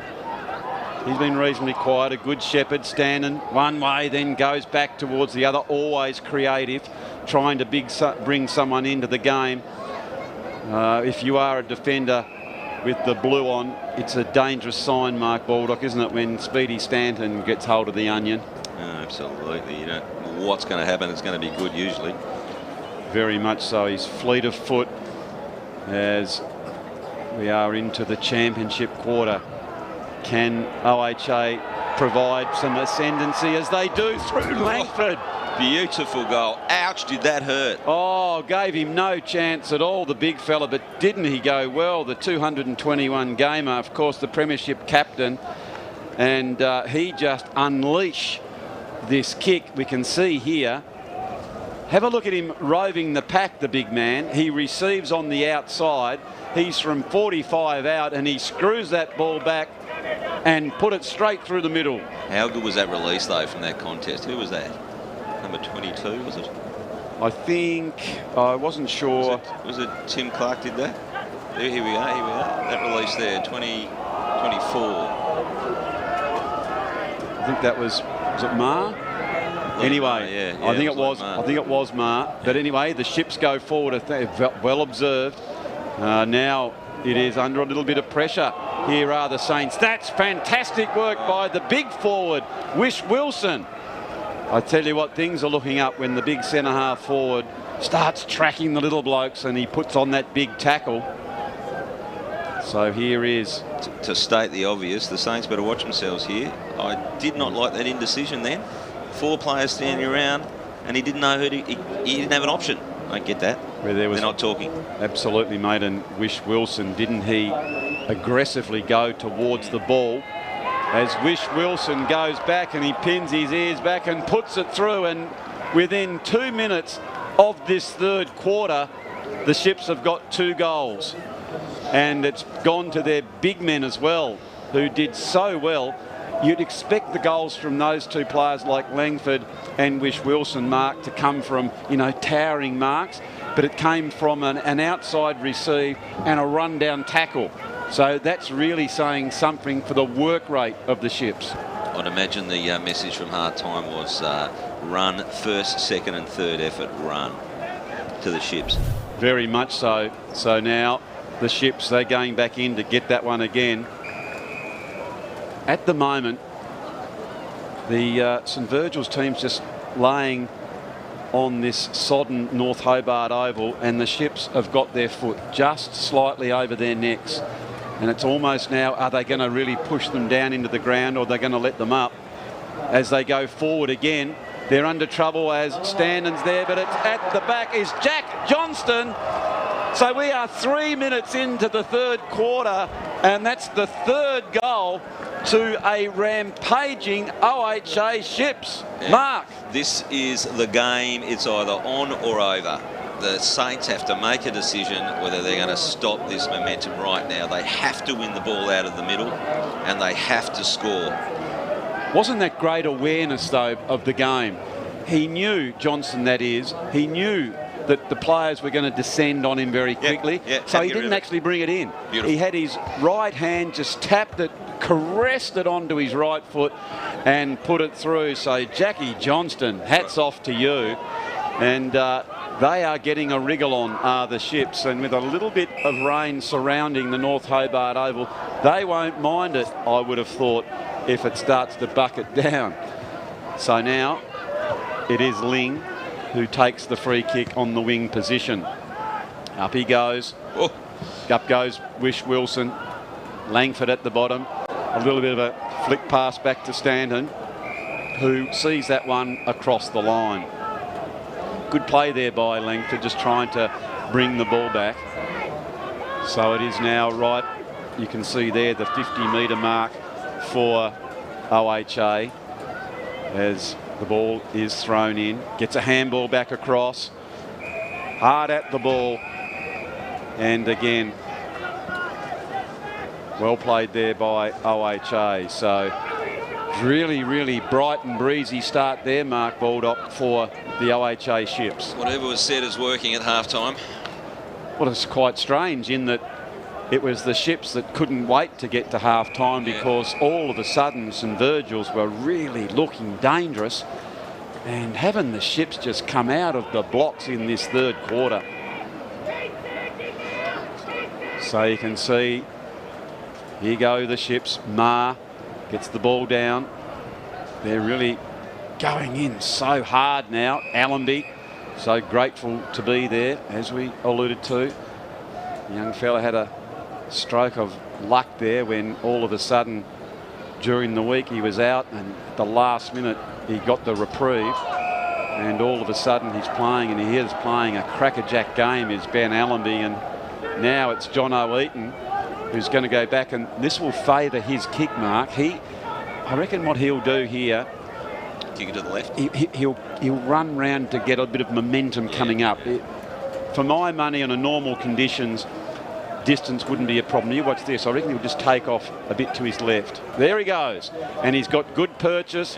Kicks hard, long, raking, but just on that near side. Just a bit too much draw on that drive. So well played there by John O'Eaton. Not quite getting it through, and as you can see from the size of his arms, he just loves those bicep curls. He likes to get into the gym and just do a few extra. One of those fellas that doesn't mind a mirror or two just to flex his stuff, but he's not unlike yourself, Hoppy, is it? Yeah, I reckon you get a little bit of change out of the Dukes of the old kid, but anyway, still back in the day, of course. Okay, Liam Maher, you can see there how he went straight up, and running in to a brick wall there was Chambers, and this particular time he's been deemed for holding the ball. So they need some form of inspiration, do the Saints, as it was well punched from behind. Lawler picks it up. Lawler, we'll give him the benefit of the doubt. I reckon he went the old outside of the boot. Scuttled that one. He's gone to get it again as Lawler comes back inside towards Langford. Langford does that so very well, doesn't he, Mark? He pushes off to show his strength on his opposition, then owns the space either in front or behind. Keeps his feet, moves towards the ball. Correct. Gets his hips nice and close to it, yeah. That's the key to him. He's staying on his feet, so he's staying in the contest. As I tell you what, you need to keep your courage about you there. I don't like this for the Saints. You know, in the first half they were getting releases from those sort of stoppages, and they just haven't got the run that they've had previously. I agree with you there, as over the top comes Ma. Couldn't really affect any great kick out. Was running hard into it was Curtis, but Brad now Weston, keep running. Here is a chance for the Saints. Coming back into centre half forward. Rather an ungainly attempt to spoil there by Paul, and Cox will take the free kick, and Cox is a renowned goal kicker. Right. Jake Cox, yeah, what's he at, 45? Maybe 47 and a half? Yeah, and he can run round, but he normally good kick. It'll take a really good kick from here, though. I would have thought. There he goes, when he gets that momentum going, but he doesn't get full purchase on the ball. Over the back there is Douglas. Tries to evade that tackle, come back inside, even appealing for it. You can see some of the crowd have just got in and out of the weather up there in the Dougie place to stand. It's good to see the stands full, though, isn't it? Oh, fantastic to see that. I wholeheartedly agree with that. As, what are we? We're 9 minutes into the third quarter. It was well played by Brewster, who went the really short kick. Yeah, that's how to give the ball away. Chad Duggan wasn't very happy with that little push. No, he wasn't. Anyway, Duggan goes back, and chipping back was a wonderful play there by Eaton. Eaton now read that ball so well. And talking of hard running, Mark, Eaton has run from the half-forward flank down to the half-back flank to intercept that ball. That shows something about how OHA are playing at present. Gut running, that's cool. Yep, certainly is. As now we wait for that ball to come back in. good effort to bring the ball back in the centre by Bowden. Couldn't do so. It makes such a difference when you've got runners that will run, risking not getting any reward for it. They just do it to move. Yeah, sometimes it's those things, Mark, you quite rightly say. It's what you do away from the footy to affect space, to create options, to draw a player in or out, as Mott comes back inside. Much better play by Paul. He's assisted there by Curtis, and a surging Saints as picking the ball up and all but going over for a try was Damo Paul. And good defensive work there. Consummate defender is Paul. Back out here towards Newell. Newell looks back inside, nothing on offer. He wants to. He's decided, no, let's just play the numbers and the safety option. It's come out towards the wing position. There is Ma. Couldn't bring it in before Ashland gets a quick kick off. Well played by the Ships. Just gaining a couple of metres. Stanton gets off to Hill. Here they go again. Long kick towards the full forward area and running back. Good defensive work there by Bradley Weston, but gee whiz, the Ships on that transition mark looked very dangerous. They did look very dangerous. So now that kick comes back in and marked by Wish Wilson. Wish Wilson turns round, his kick's a bit short. Couldn't find Allenby, so St Virgil's on the counter. They're bursting through. They need a clean pick up. Good tackle by Crew, the big fella. Have a look at him. He couldn't sell that one, could he, unfortunately, for He just oozes strength, does the big man, doesn't he? He's all smiles as that one goes out and another boundary throw in. Big men putting their hand up. It is Heavey v Duffy. Duffy for St Virgil's. Chris Heavey works him under the ball, which was to his advantage. It comes out towards Ling. Andrew Mann for St Virgil's trying to come through. Can't do so, so Clark comes back inside. Langford looked behind and thought Stanton maybe was going to go. Wish Wilson's head came back a little bit, needed to stay hard in the contest. Well played again by Eaton. I tell you what, Eaton, I'm not sure about the statistical information, Mark, but he is doing a lot of the bullocking, the blocking, the smothering, playing a very creative game on half forward for OHA. Yeah. Getting numbers to the ball, OHA as well, and all those 1%ers, you know, they're winning those contests with. So well played by Eaton. Here is Heavey. He grabs that one out of the ruck, looking for Wish Wilson, but 2 against 1, and just sort of drifting across was Koppelman with a very, very good spoil. Very well there. So you can see that they've got that extra man back. Koppelman on his own, but again, hands low on the... Almost. Yeah, so Stanton appealing for it. Wish Wilson. There again as those little smothers, as here is Allenby, who gets hard and low first to the ball. Sees that one over. Don't you love seeing a forward smother? Oh, absolutely. I just think it's been wonderful performance, and again, it's just Eaton doing those small things. So again, when we look at all the stats, I'm not sure on the kicks. We'll have a look at our laptop very shortly, but it is those unsung things that in grand finals especially that can win the game. So yep, chase, spoil, tackle. Very much so. So what do we got? 14 minutes into this third quarter, and so far it's been a good one for OHA. What were you saying about the foot on the neck, on the throat? They are there, aren't they? They would love to just apply even more pressure now and take the game away from St Virgil's.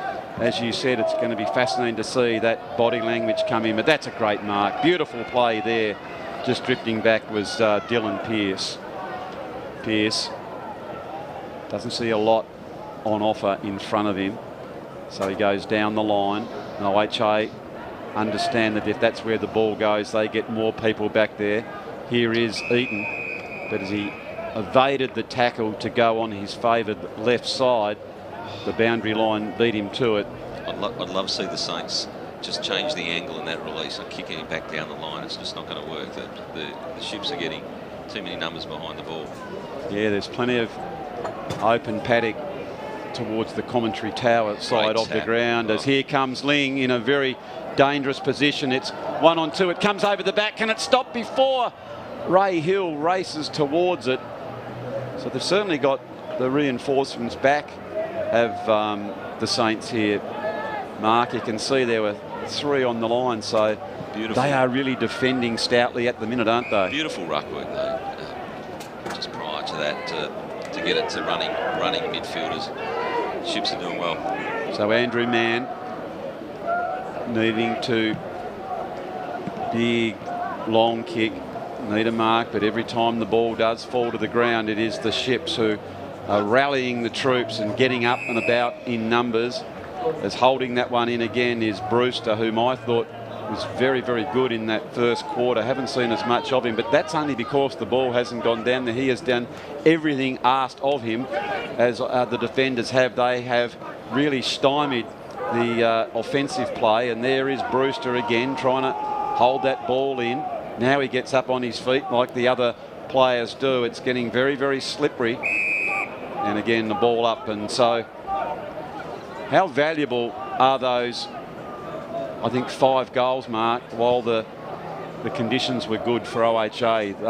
They could be worth 10 goals now in these conditions. That's exactly right. You know, I think the Ships have really made the most of their opportunities.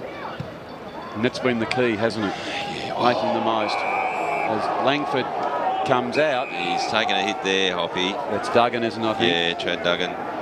He hasn't moved there. What's going on? Check his airway, please. All right, so we can see there it was Langford who came over the top. I think that big left arm was his intent was to spoil the ball. And isn't it always? Absolutely. And Duggan went where no man should go. Great courage. He did a very good job. Well played. Nice kick by Duggan. Getting it back inside. Here go St Virgil's. Jack Johnston, who's kicked the goal, he's tracked back. Well played by the Ships, getting their numbers back to assist each other. Blake Newell for OHA with that tackle, and it's not going to come out of there. So again, it'll be another ball up. They're trying to fly the flag a little bit there, Mark. Yes, Trent Duggan's just come off. So he's having a break from that knock that he copped from Langford in his attempt to spoil. And here, again, you've got to protect the man who's prepared to go the onion. And in this particular time, it is Gabby Chambers who's been rewarded for his courage to go down to the ball. Chambers now gets it out to that wing position, standing at the bottom. Evades Langford that particular time. You can see standing up strong in the contest of the 2 combatants there. And that is Lawler and Ross. Yeah. So well played for those 2 young men. Evie now having a bit of a run on the ball. And that big strong tackle. Good hands there. It finds Langford, which will come into an open forward line. But they've got that extra man back there, Mark, and they've played that really well. But this is the release that I'd like to see it a bit quicker. Yep, absolutely. Yeah, even to a running player, you know, it's...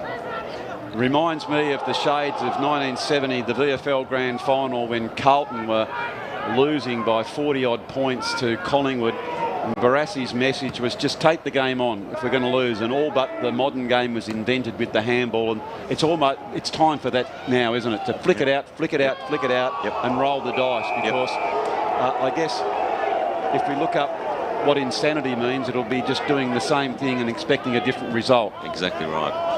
So now the Ships just taking their time. And Jared Lawler, he's been strong, standing up in this one, just kicking it up to another contest. And again, this sort of play will suit the Ships because it's slow and measured, and at the moment they have got a very comfortable lead. They are leading 54-25. So what's that, a 29-point advantage at present as the Ships are surging, as Andrew Mann comes across to see that danger, and he's seen it across the line.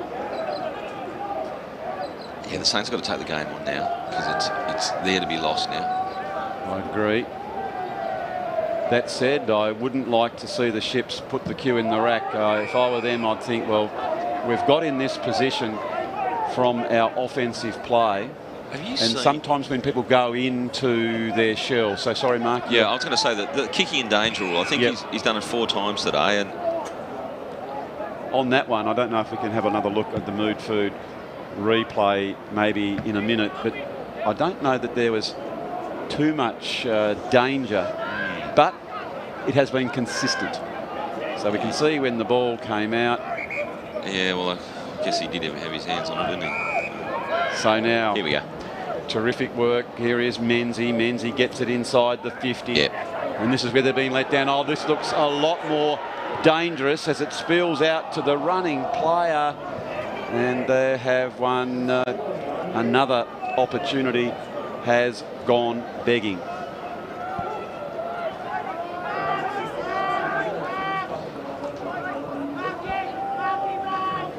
So it is. Brighton's Best Bakehouse scoreboard. St Virgil's 3-8-26. OHA 8-6-54. Well played by Baker. Just a short kick to Johnston. One out here. Look at this. Here we go. Oh, they have. It comes to Paul. You know, he'll run and go onto his left boot. Shanks the kick slightly, but comes down to Heavey, who can't quite get the handle on it. Now he does. Oh. Well played. Ends up in Stannon's hands. He'll go the inside-out kick back towards the goal. Couldn't bring it back enough, and only a minor score. And that is your modern football right there. As we can see, our old friend Shane over there. I don't know how he's doing. You there, Shane? Come in. Yeah, what do you see? Well, it's not looking that great, and I agree with both of you. I mean, St Virgil just has to start playing it straight, like go down the corridor, a lot of quick handball, and just get the ball moving quicker. There you go. Yeah, well, great insight there from Shane over there in Melbourne, that he wants to see his beloved Saints just be a little bit more daring. I think that's the message that's come from afar from lockdown. So if you're hearing Saints, your old coach is saying, take the game on, be daring, flick it around a bit. Don't protect the deficit. Don't protect the deficit. So beautifully put by my expert commentator, Mark Baldock, as you heard there. There's no value in that. If you're going to go down, you want to go down really trying to win the game. And at the moment, the Ships are protecting the lead very, very nicely. And they have another opportunity. They're in their forward line as Ling is totally wrapped up on that particular occasion. And it will be another ball up with 23 minutes gone. We hope very much that you are enjoying the coverage of the Murdoch Clark Mortgage Fund Old Scholars Grand Final, brought to you by Duff TV, as here come the Saints. Brewster, who again is being very influential at centre half back. He's standing very tall, such a stoic player, no nonsense, no frills about him. He is just a great stopper, and he set up plenty of the attack as Chambers quickly gets that one on into his... Oh, that has just gone whack. And so he's gone down, showing some courage there. As Ross is that Trad came out, evening the score up a little bit, is he? I don't know. Oh, and Ray Hill just went. Is Hill all right? We saw there on the Mood Food replay, the eyes came up, and I'm not sure if. I think they both had eyes for the ball, didn't they? Then the only thing I would say on that particular one, Mark, is you have an option to either go the ball, and then if you think you can't get it, it's incumbent on you to go the tackle or pull out. You have to then protect the player who's head down for the ball. Great contest, no doubt about that. But that's the way the game is seen now. It is slightly controversial. There's been a few interesting plays in the AFL so far, but really hard stuff there by both Duggan for St Virgil's and Hill for the Ships. I don't blame a player for trying to protect themselves. Oh, absolutely. No doubt about that. So here is the Ships. They are in attack. I'm not sure if Ray Hill has stayed on the ground, Mark. You can keep me alerted to that fact. But here is Wish Wilson trailing behind Arnold. but it comes back indeed for Bradford. Ling kick towards the goals. It's going to drop just short. Gee, it was accurate though by Ling. Wasn't that a beautiful kick? And it has just seen that one through for St Virgil's. So it is now. Here is Trad Duggan. Duggan, big long kick straight up the middle.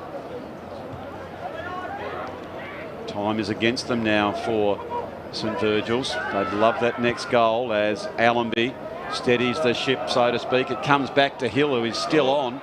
Gee whiz, he's shown some magnificent courage, hasn't he? Absolutely. The young Lauderdale man.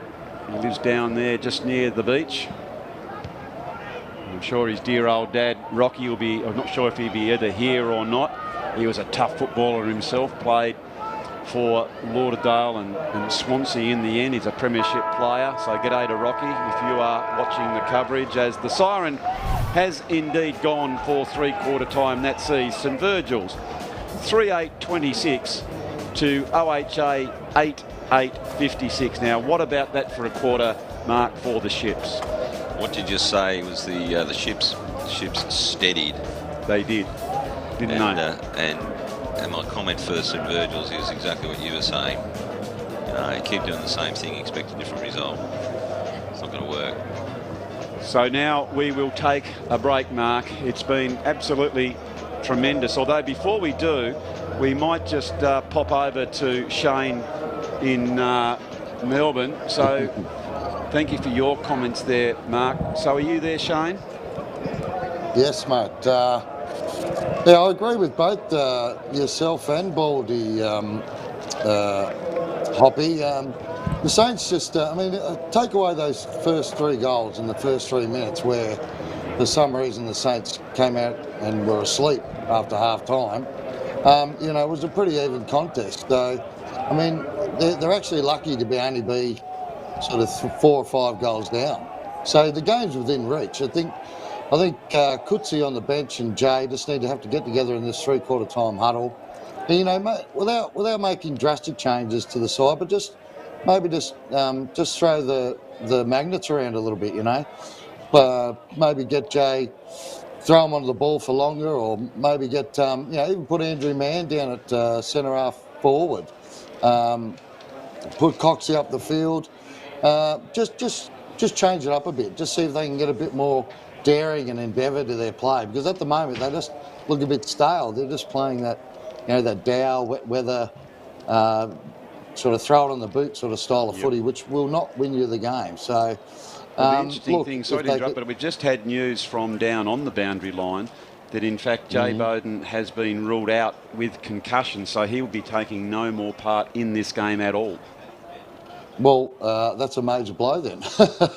Well, there you go. Well, that's all that means though, is when someone goes down, you just have to take it upon yourself to take the game on and take the responsibility onto yourself. It's Seville just isn't all about Jay Bowden. Yes, he's a magnificent player and a great coach, but there are 21 other blokes out there, so they can get it done. They're a great side. They've been wonderful all year. Just have a bit of composure in this last quarter. Don't panic. Just do all the 1%ers.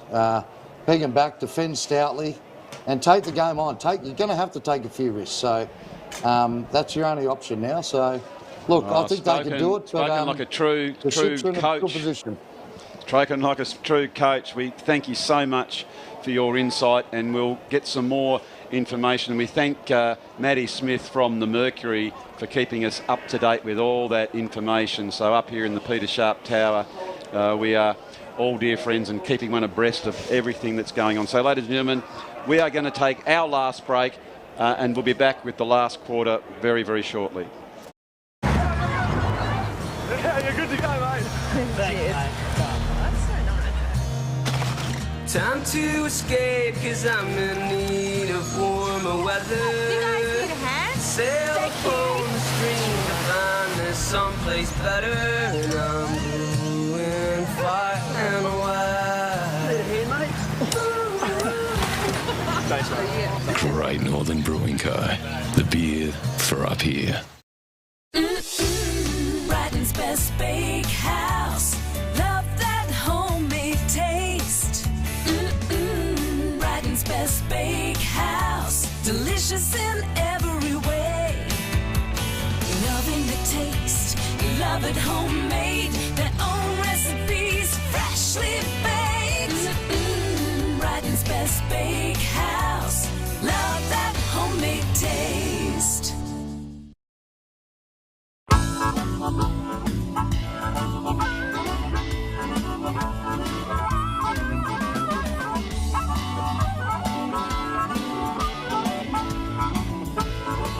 In today's world of self-service, it's nice to know that there's still a place where you can sit back and relax. Bennett's Driveway Service, now at Snug, Lerner Valley and Sandy Bay. For more than 40 years, Bennett's Petroleum has been there for all Tasmanians.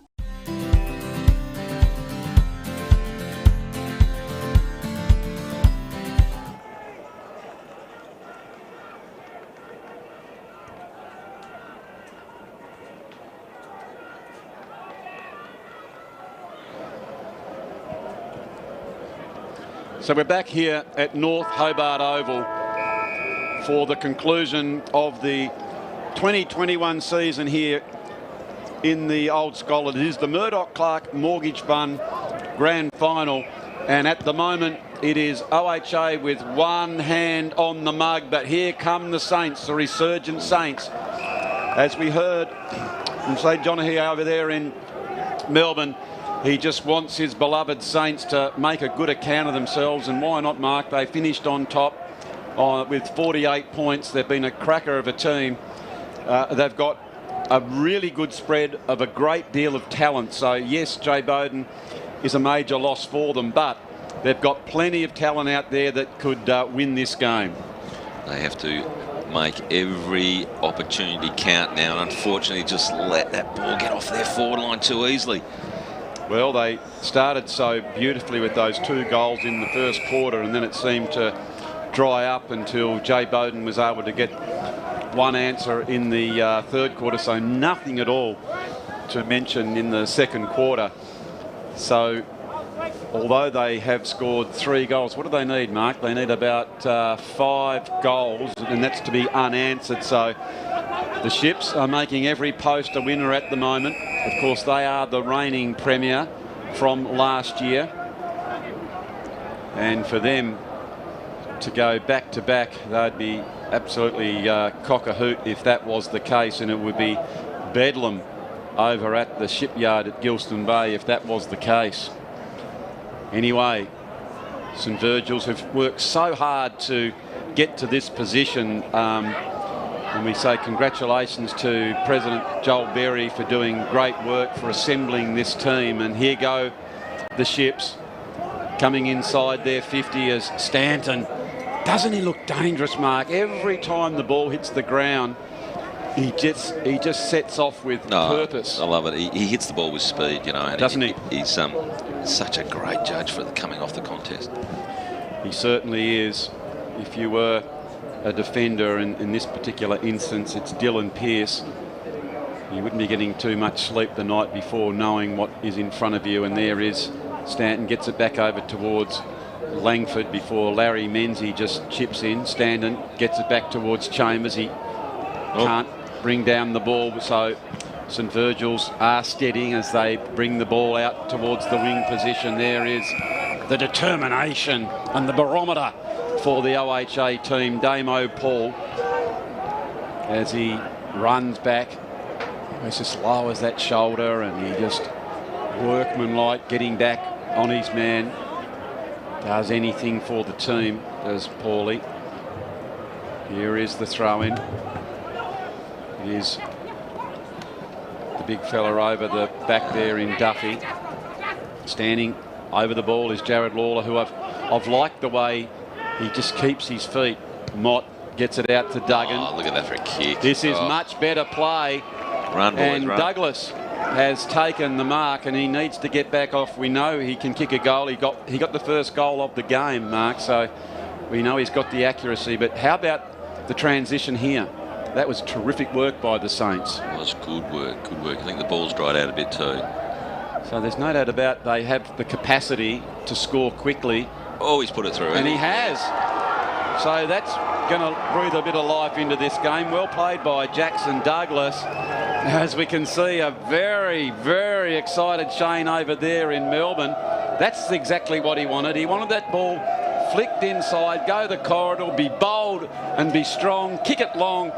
And on the end of that one was Jackson Douglas, not only to mark, but go back and kick truly. A glimmer. I see a glimmer of hope for the Saints. It is a glimmer of hope. There is 4 minutes gone in this grand final. They did not finish top of the ladder, Mark Baldock, for no reason at all, because they can play this footy caper. Well played by Chambers, smothering that ball, looking further afield. Some acrobatics shown there by, I think that might have been Eaton. Indeed, it was Clark. Danger signs here for the Ships. They come back in. Who can recover the best? Oh. It is Heavey. Copperman did well then. He did do well. Tried to bring it back, so well defended there by the Saints. You hear the big crowd trying to get behind their charges to get the Saints moving as they go directly down centre of the ground. Ma finds himself in good position. Couldn't bring it in. Ball in dispute. Going to be another ball up. So 5 minutes now gone in the last quarter. Two fast-flowing, tough teams here facing off in the grand final. And what has been a fantastic season of Old Scholars football as Bowden flicks that one around. Well played by Tyler Bowden. Gets the push down. Brewster is there. Big fist in the play. Well played by Baker to Paul. Another handball further afield. Intercepted this time by Arnold, who goes to the quick hands. Good vision. It is good vision. Can yes, they take a mark? Yes. Got one. They have. It is Lucas. Zachary Lucas has taken that mark. And now they have an opportunity to kick this goal. Was that Aaron Brennan who kicked that in there? That was just a beautifully great vision. Saw him out there, one-on-one. How about the strength? He kicked it to his left side. He knew that's where he could push off. So now Lucas has taken that mark and he's going to have a shot. And can you believe this, mate? We were all just sort of thinking, oh, well, it's all going over to Gilston Bay and they're getting ready with the celebrations. And St Virgil's undeniably are coming back, and they're coming back strongly. The glimmer becomes a spark. The glimmer does become a spark. So, ladies and gentlemen, if you are out there watching on Duff TV, do not leave your chair. Just buckle yourself in, because here come the Saints. Come marching in. Look at them. If they win this clearance, we've got the game is on. So, it is nearly 7 minutes gone as we check the Brighton's Best Bakehouse scoreboard, which reads St Virgil's, they are coming, they are irresistible, they are 5-8-38, OHA 8-9-57. Canada time burst their way through. Well played by the tough nut Pip Ashland. Can't get through, and so it'll be another ball up. The familiar figures of Ma and Duffy get it down to Allenby, but he was not getting through there, and they've really taken an upper notch, have the Saints. How can the Ships respond? Well, that was good play by Allenby. He's had a good game, the winger.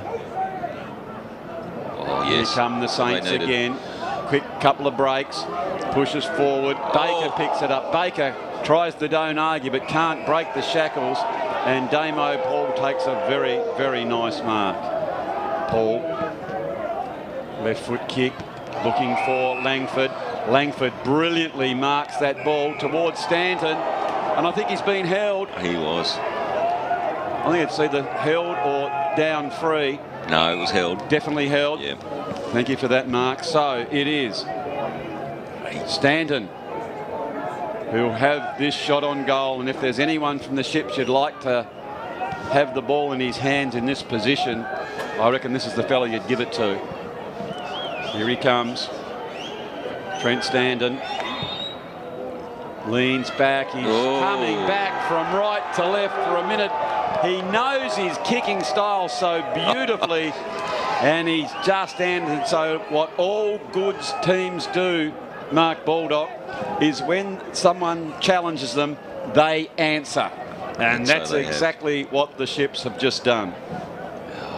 Just for a minute there, I thought Stanton put that ball out to the right-hand side, but it's just come back beautifully, swung around, and that's a much-needed answering goal for the OHA Ships. As we check the Brighton's Best Bakehouse scoreboard, it shows them 9-9-63 to St Virgil's 5-8-38. It is Mott who goes that handball. Have they got another charge in them, St Virgil's? They were coming back hard before that goal from the Ships. We know they've got more surges in them. They've done it all year against everybody through this competition. There's still plenty of time in this game. There is. So Wakefield gets it inside. Crew under pressure decides to try and find a little bit of space. There are those vagaries of that oval ball, the way it bounced there. Baker came out really hard. Oh, brilliant work there by Cody Baker. Leading from the front, the skipper. He's diminutive in the stature of the body, but the heart that beats inside that chest is enormous. Lion-esque. Oh, he's a ripper as Cody Baker came out to mount an assault on the charge of that one. And there is Allenby, who sees that ball over. I know he's can just look up in the grandstand there, and his dear old dad is watching this. Of course, he's a dual premiership player for the Ships. Averages, we send our Cheerios to you and your family as well. As there is Ma. Ma gets a tap down to the bottom. Here they go again. That is Wakefield over to Duffy. Quick kick back inside. No clean possession taken there by Douglas as Langford comes out, and Langford is wrapped up in the tackle and brought to ground, and so again it'll be another stoppage. Yeah, Bowden did well there to make that a contest. Two big strong bulls facing off as the non-officiating umpire has come in, and they've seen something off the ball, and that's going to Lee. So here goes Lee. Nice work by him. Gets it towards the beast from the Midlands, Pearce. There he is. The beast just pushes out. Well done by Pearce. Pearce goes to shorter option. Back inside. Good lead by Arnold. This is the kick. Yep, good decision. Was a good decision to look up and open up the channel through that midfield. Go again, yes. That's it. Change the angle. Beautiful. He has changed the angle, as you've alluded to, and it's this one here. They come out. Can't quite take the mark, but as they hit the ground, I think it was Mott who tried to gainfully to push his way around, but there he is. Damon Crew, who is the big biker. Well, he looks like a biker to me. He's a big, tough hombre, and they love him over there. They love him over at Shipland, and he's been quite assured down there. He's running hard for the ball. Is Morgan. He's taken slightly high. He's burrowed in, and there is a great mark. Dylan Pearce. So that's a great mark, wasn't it there? But you said mentioned with Pearce. I think it's is it Morgan who's take that mark under extreme pressure from Brewster. I think you're absolutely quite right. It is, or is it Potter? Let me just check on this as it come round. This is Luke Potter who's taken that mark. It was Brewster who did everything to try and spoil. So Potter goes back and kicks towards the goal. I think he's got it. He's made the goal umpire work slightly. And a good goal there by Luke Potter. Here he goes over there. Shane is still holding in. So check my glasses prescription, I think. Hoppy, sorry about that. That's no trouble at all. It's in the high excitement of this game, because we are 13 minutes in, and my goodness me, this game has opened up, hasn't it, Mark? And all of a sudden it was a bit of a struggle, but now they're playing free-flowing footy, and this is wonderful to watch. End-to-end stuff. If the Saints win this clearance, yes, they need to. Okay. Oh yes, they have. Duffy, down to Mott. These are the guys they want the the footy in their hands. Bit of a tap over to Bowden, and he chips that one in. I tell you what, that was from the top shelf here. They're trying to come back in. Well played by Brewster. He picks that up. He is beset upon there by a fast advancing Tyler Bowden, and absolutely no prior whatsoever. Ships did very well then. So well played by Brewster, nullifying the strength of Bowden. Trent Arnold screws it over. They can he's kept it in. He's kept it in. Oh, not quite. Don't do it. He has given away a kick. Dear, oh dear.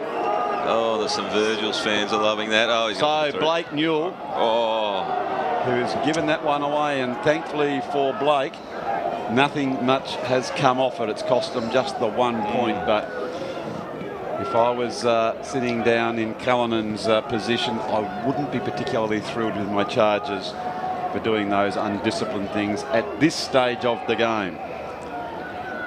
Well, the runners come out, rightly so. I think he'll know exactly what that message will be. And I know for all the Saints supporters watching, they would have thought, what a wonderful opportunity that was.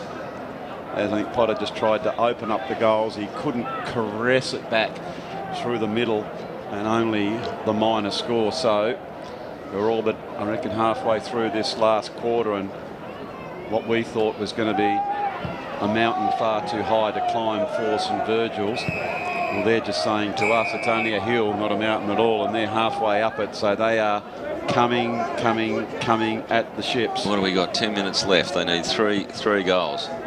So they can certainly do that. They have the firepower, and they've just shown when they can get it in quickly, they look very, very dangerous. As here they go again. It is, again, close to that boundary line, and this is good defensive work by the ships as Waller saw that ball over. A sense of urgency now about the Saints game, isn't there? Pushing forward, keep pushing forward. Got to score. You're quite right there, Mark. There has to be a sense of urgency around the game now, as that's a good tap to the advantage of the advantage forward as Langford comes out, and he's done the right thing on holding that ball up. He just couldn't afford for that ball to get to the outside for the St Virgil's runners. So there is Martin going up. It's at the bottom. They're going to try and, I reckon, hold that one in again. So well played again by Langford. Just trying to hold that one up. You can see there, it took him an eternity to get off the ground. It's in hard, slogging conditions, hasn't it, Mark? Here is a free kick. There we go. So this will be Mott. Mott's going to swing onto his left foot, and you know he uses it so beautifully. Tries to find the advancing Potter. Can't do so. Big calls for ball. And Damon Crew, there was, he didn't think he had any space. As you can see, we know exactly what Shane thinks of that one. He definitely thought they pulled that one in for holding the ball, but OHA are under a fair amount of pressure as Eaton gets it back out towards Langford. Langford goes on the left boot, finding some space now. Here goes Johnston onto that ball. See, the ships have defended well, haven't they? They really killed the ball in the inside 50. Yeah, I agree with you there. In St Virgil's 50, yeah. So now we are 17.5 minutes into the final quarter. OHA, what are we? 3 goals to the good for them. Comes over to Ling. Ling goes back inside his left side as Johnson was providing a great deal of courage. Just going to soccer it off the ground. There was Eaton. Back in towards Wish Wilson. Eaton slams it on his left side. Where is it going to spill? Back towards Eaton. Oh, now here is a chance for OHA via Gabby Chambers. And is that the first nail in the St Virgil's coffin? Bang! It goes. Straight through the heart, that one. It really does, doesn't it? Well, I have to say hats off to the ships, because every single time we think, here come the Saints, they've somehow found a way to will that ball forward and get it into a scoring area. And the experience shown by Gabby Chambers to hook that one over and put through that magnificent hook shot. So well played there by the Ships. So all of a sudden they were under a great deal of pressure. They've slipped out to that 4-goal lead as they are surging again. There is Johnson coming back, comes inside. Stanton using his body. Wish Wilson's there. He's dispossessed. Fighting hard is Eaton. Oh, great tackle by Eaton. And for my money, Mark, this man here has played such a wonderful defensive game across that forward line. Yeah, he has. So John O. Eaton, somewhat tight, he's a fit man, no doubt about that. As we can see, he didn't pick up the ball there, and look at his second effort, just brilliant play. And he lowered his eyes. He saw that Johnston had made an advancement towards the goals. He did that well, didn't he? For all intents and purposes, he was going for the 50-metre kick. And then he saw the short one, unselfishly dished that one off to Johnston. And so here he goes, Jack Johnston, taking time now. Here's a chance from here. Oh, wouldn't he love this one? You can see just settling, very much the traditional drop punt, always on that near side. Didn't quite give it the chance, but the ball is in the right area. If you are on board the HMAS OHA, wow, they are playing very nice football here, Mark. Spinnaker is up. They are, and they are going downwind and heading for the finishing line, aren't they? That's a good effort to mark by Duffy. Couldn't quite bring it in. Well played by Marr. Over towards that wing position. Mott goes on his left boot. Kicks it forward, looking for Duffy, going back, and Duffy, good mark. He senses the urgency needed in this situation, so... But as he goes really, really quickly, he only finds Brewster, who showed great effort there to come off his man. Ball in dispute around that 50-metre area as it's all wrapped up, and another stoppage with the umpire coming in to ball it up. Oh, I apologise. It was Baker who was at the bottom of that pack there, Mark, and he was rewarded for that high tackle. So you can see now the Ships are more than happy just to take that bit of time, aren't they? Starting to slow it down now. Goes out now. Ships have got numbers. There is Mann for St Virgil's, Andrew Mann, who was very, very good early. And then it was in that third quarter when OHA really got a wriggle on, didn't they? And it was very hard to defend. The ball was coming in so quickly, and they capitalised on their forward thrust as Langford picks it up, pushes forward, but he's not getting through that sea of blue as St Virgil's teamed up beautifully. Another throw up. Liam Marr to his advantage. Just dropped that. Out towards Allenby. Allenby is deemed this time for holding the ball, and Aaron Brennan will take the free kick. Brennan just trying to get his charges moving, and he does. Right idea. There we go. Oh, nice work. Wasn't that a great kick to Morgan? Morgan goes back into goal. Thank you very much. End-to-end stuff. The Saints will not go away. That was very, very nice play there that ended up in the hands of Tom Morgan. And I think the Saints faithful that are watching would have loved a little bit more of that daring to come through the corridor a bit more like that, Mark Baldock, a little bit earlier. Yeah, not quite enough. Not quite enough time. So, St Virgil's, well played by them. As I have a look at the Brighton's Best Bakehouse scoreboard, it reads 7-9-51 with that never ever give up attitudes that St Virgil's have. And of course their motto is by deeds, not words, and they are out there trying to win this flag for the old Virgilians. They'll take it down to the wire. I know they will. So OHA again come forward. And they'll enjoy this style of football now, Mark, this rolling sort of stoppage after stoppage after stoppage, because it'll really wear the clock down. Yeah, doesn't it? Just milk that clock now. So Liam Maher is there. They love him. They nickname him the Gazelle. He just runs. If you ever watch those David Attenborough documentaries, you could almost see someone like Liam Maher would just pop up running like the wildebeests. He high legs and he just prances down. Not look out of place. And not look out of place at all. No. Here he goes again, the big fella. Been a good contest there in the ruck. Yeah, hasn't it? Oh, but he's got that time. Oh, come on there, Liam. The old, we've just pumped his tyres kiss up of and he's death, let us down. Kiss of death. It was the kiss of death. So here go the Saints. Nice low hard kick.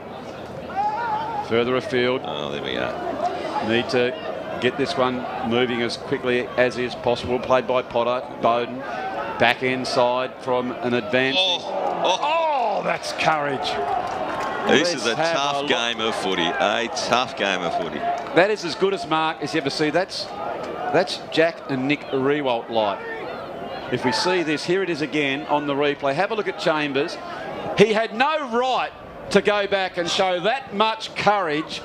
That just shows the commitment to the OHA cause, Mark Baldwin. Oh, look, if courage were premierships, they would have already won it, I think. Gee, that was a cracking performance there by Gabby Chambers. That's even got the old Fox slightly aroused. He's loose. Chair. Here goes Stan, and he's finding Heavey back in there. Gets a bit of a shove in the back, so he decides to keep that ball in at that centre half forward position, and it will be another stoppage and a ball up, which is inside the OHA 50. There it is.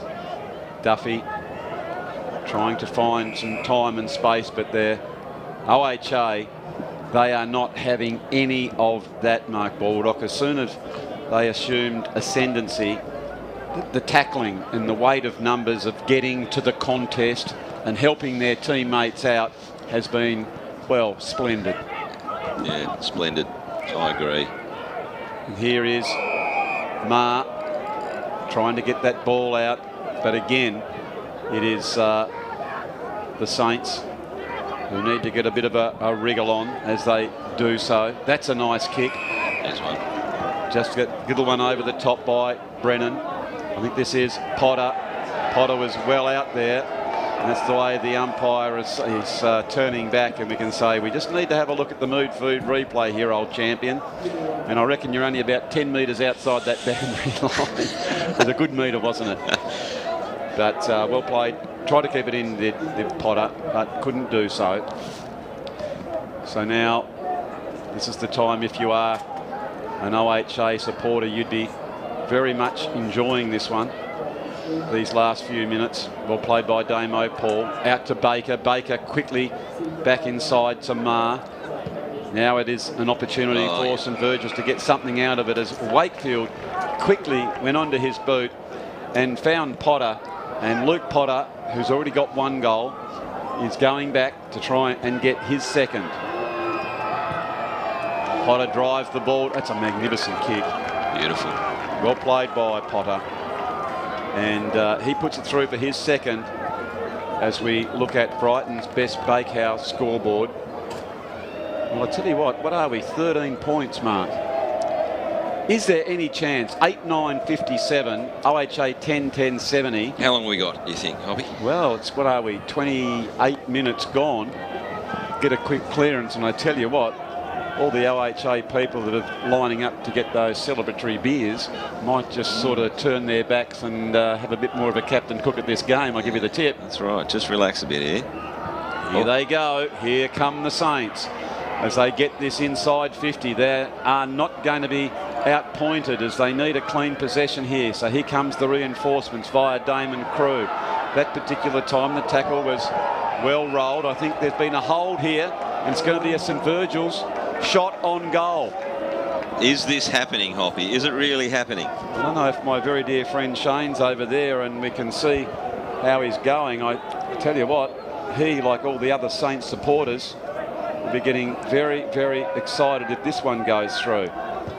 So Potter, and the umpire has not moved. Straight over his head. How long is it? And he's put it through. Oh, my goodness gracious me. There is 7 points the difference. This game, ladies and gentlemen, is alive and well, Mark Baldock. Just a minute ago, is this we happening? were thinking it was all over, and the ships were celebrating. They were cracking the champagne, but St Virgil's have been magnificent. I can see you pulling those nails out of the coffin as we speak. My goodness, with the claw hammer, we're just edging them out. St Virgil's are in there and they're knocking at the door. They're not knocking, they're barging at the door, and they want to come through. Here they go again. Duffy was up in the ruck. Lingo's in there. He is tackled very, very hard. So 7 points the difference. Oh, it's too cruel, too cruel. Oh, you can look at the OHA players, and it's not with elation, Mark. I think it was with dead set relief that they throw their hands up and they know that they are the Murdoch Clark Mortgage Fund Old Scholars Grand Final victors for 2021, which follows their great victory from last year over the Hutchins Football Club. And hats off to St Virgil, Mark, because hold your heads high, boy. That's they came to play and they came to win and they did everything they could. They certainly did, and it has been a stellar year. They have worked so hard to get to this position. They did finish top of the ladder, and they were just denied by give them a couple more minutes, and who knows what would have happened. So maybe before we go down here, if we can get a quick couple of comments from Shane, who might join us from Melbourne. Shane, what do you think about that? You must be so proud of St Virgil's for the comeback that they showed and the spirit that they showed in that last quarter. Yeah, look, they tried their best in the last quarter. I mean, a couple of steadying goals from OHA sort of nearly snuffed them out, but full credit to them. They fought all the way to the end. And look, boys, I mean, you hate to look back in the match, you know, but back in that first half when, you know, when they missed that goal from 20 metres out directly in front and then got the 50-metre penalty and missed another one directly in front. I mean, that's 2 goals. And to go down by 7 points, I mean, obviously you don't blame that, but, you know, it's those sort of moments. And look, full credit to OHA. They're a fantastic side. They came to play today. I mean, I hate that cliche because you come to play every week, but they were up for the fight today. And when the game was there to be won, they were there. I mean, they piled on 5 goals in that period of play in the second quarter when it was wet. And then they came out after half-time and basically stunned St Virgil's with 3 goals in 3 minutes. And, you know, and there's the game right there in a nutshell. So, well done to OHA. They fully deserve it. They're a great side. But well done to Joel Berry, the president of St Virgil's. He's done a magnificent thing getting all these players together. And look, if they could stay together and just, you know, just grit it out. And I mean, you got a lot of people say you got to lose one to win one. So they've got a fantastic group of players together. They can certainly learn from this, come back bigger and better next year, and maybe get a bit of better luck with injuries and come out and turn the tables on OHA. But well done, Saints, and well done, OHA. They're a great side. And well Thanks so much, Shane. We do appreciate you so much for joining us. Great call. Thanks very much. So thank you for that, Shane. And now, ladies and gentlemen, we'll probably cross down to our cameras that are on ground level, and I think our Master of Ceremonies down there might be Kenny Anderson, who will give hand the cup over. But jubilant scenes down there, Mark, and why aren't they? They've worked really hard, have the ships, and they've come away with this hard-fought victory. It was a real nail-biter, there's no doubt about that. How important were those last 2 goals they kicked in that quarter? Yeah, that's exactly what Shane said. Those steadiers, mate, and those errant couple of kicks that St Virgil's had opportunity, they will probably, when they watch the replay, rue those opportunities. They will.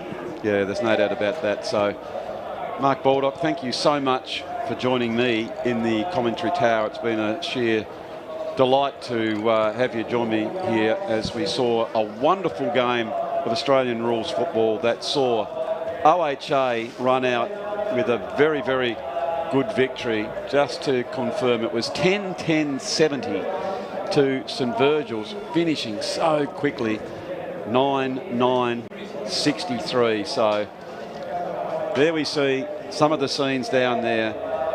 I think we'll now cross down and see the presentation of the Premiership Cup.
Jared Lawler.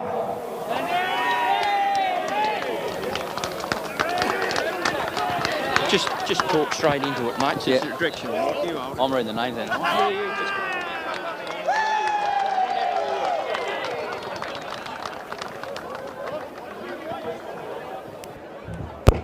All right, I'll go first.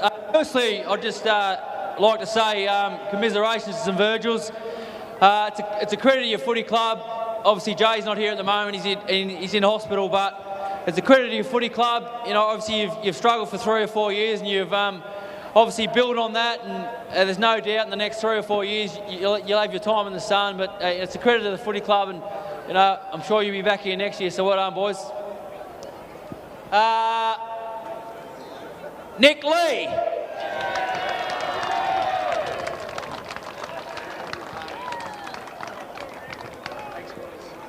Punky Brewster.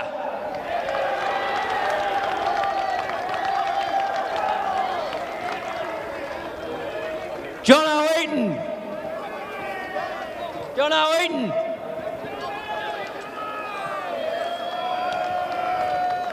Jimmy Ford.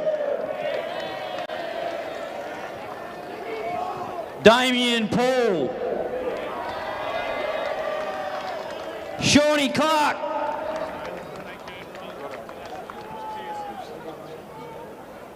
Matt Ling.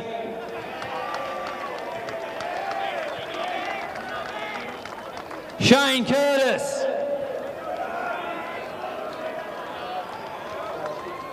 Benny Allenby.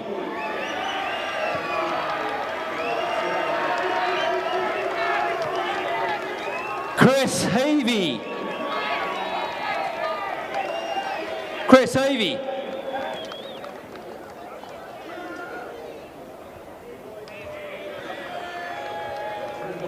Razor Ray Hill. Razor.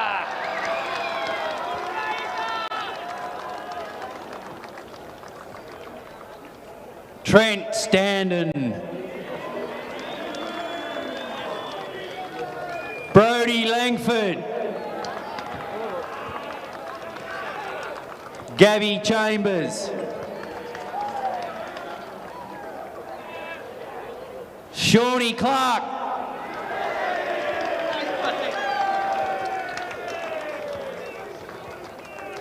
Blake New. Liam Ma.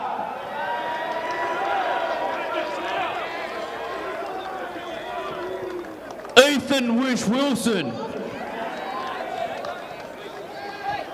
Jared Lawler. Shane Bradford. Is there anyone else? Jack Johnson.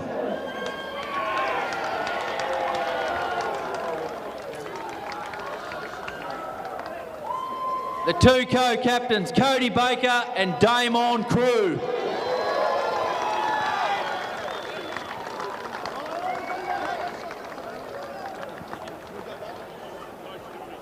And I'll give one more to my assistant coach, Rodney Callanan.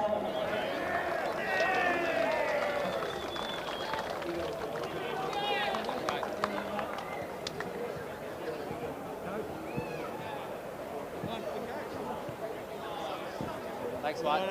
Thank you. And the coach's trophy. Yeah, last but not least, Ian Callanan, champion coach for 2021, and of course the coach's medal. Well done, Calla. Ladies and gentlemen, OHA Sheps Football Club, Premiers 2021.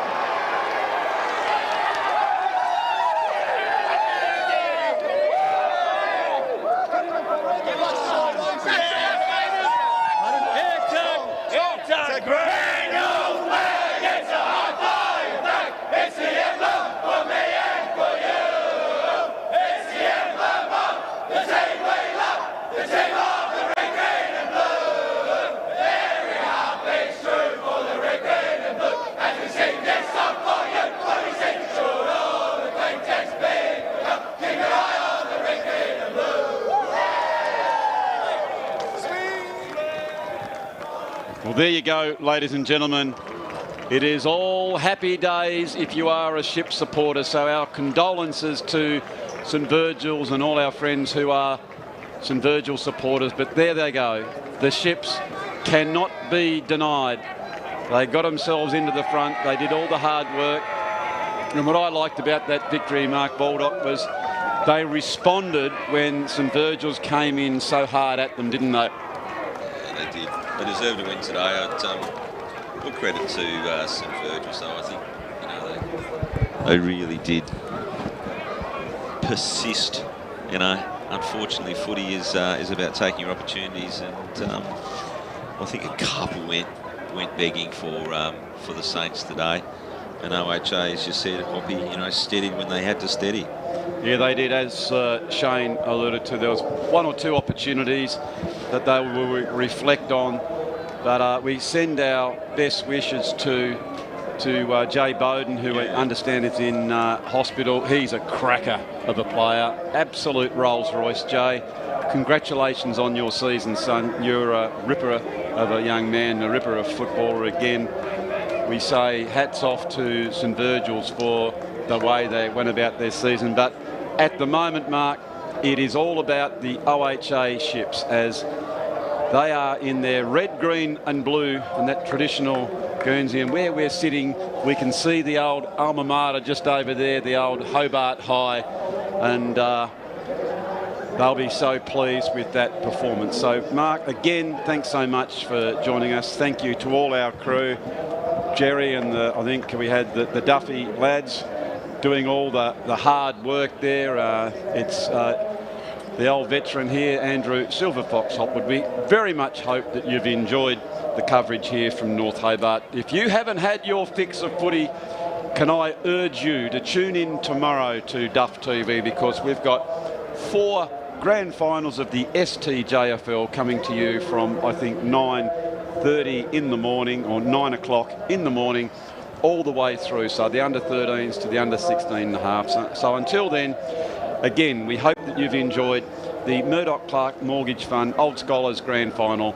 So we bid you a very, very farewell from North Hobart Oval. Yeah, you're good to go, mate. Thanks, mate. Time to escape, cause I'm in need of warmer weather. You guys need a hand? Sail upon the stream to find there's someplace better. And I'm doing far and wide. Need a hand, mate? Great Northern Brewing Co. The beer for up here. Brighton's best bakehouse. Love that homemade taste. Brighton's best bakehouse. Delicious in every way. Loving the taste. Love it homemade. Their own recipes. Freshly baked. Brighton's best bakehouse. Love that homemade taste.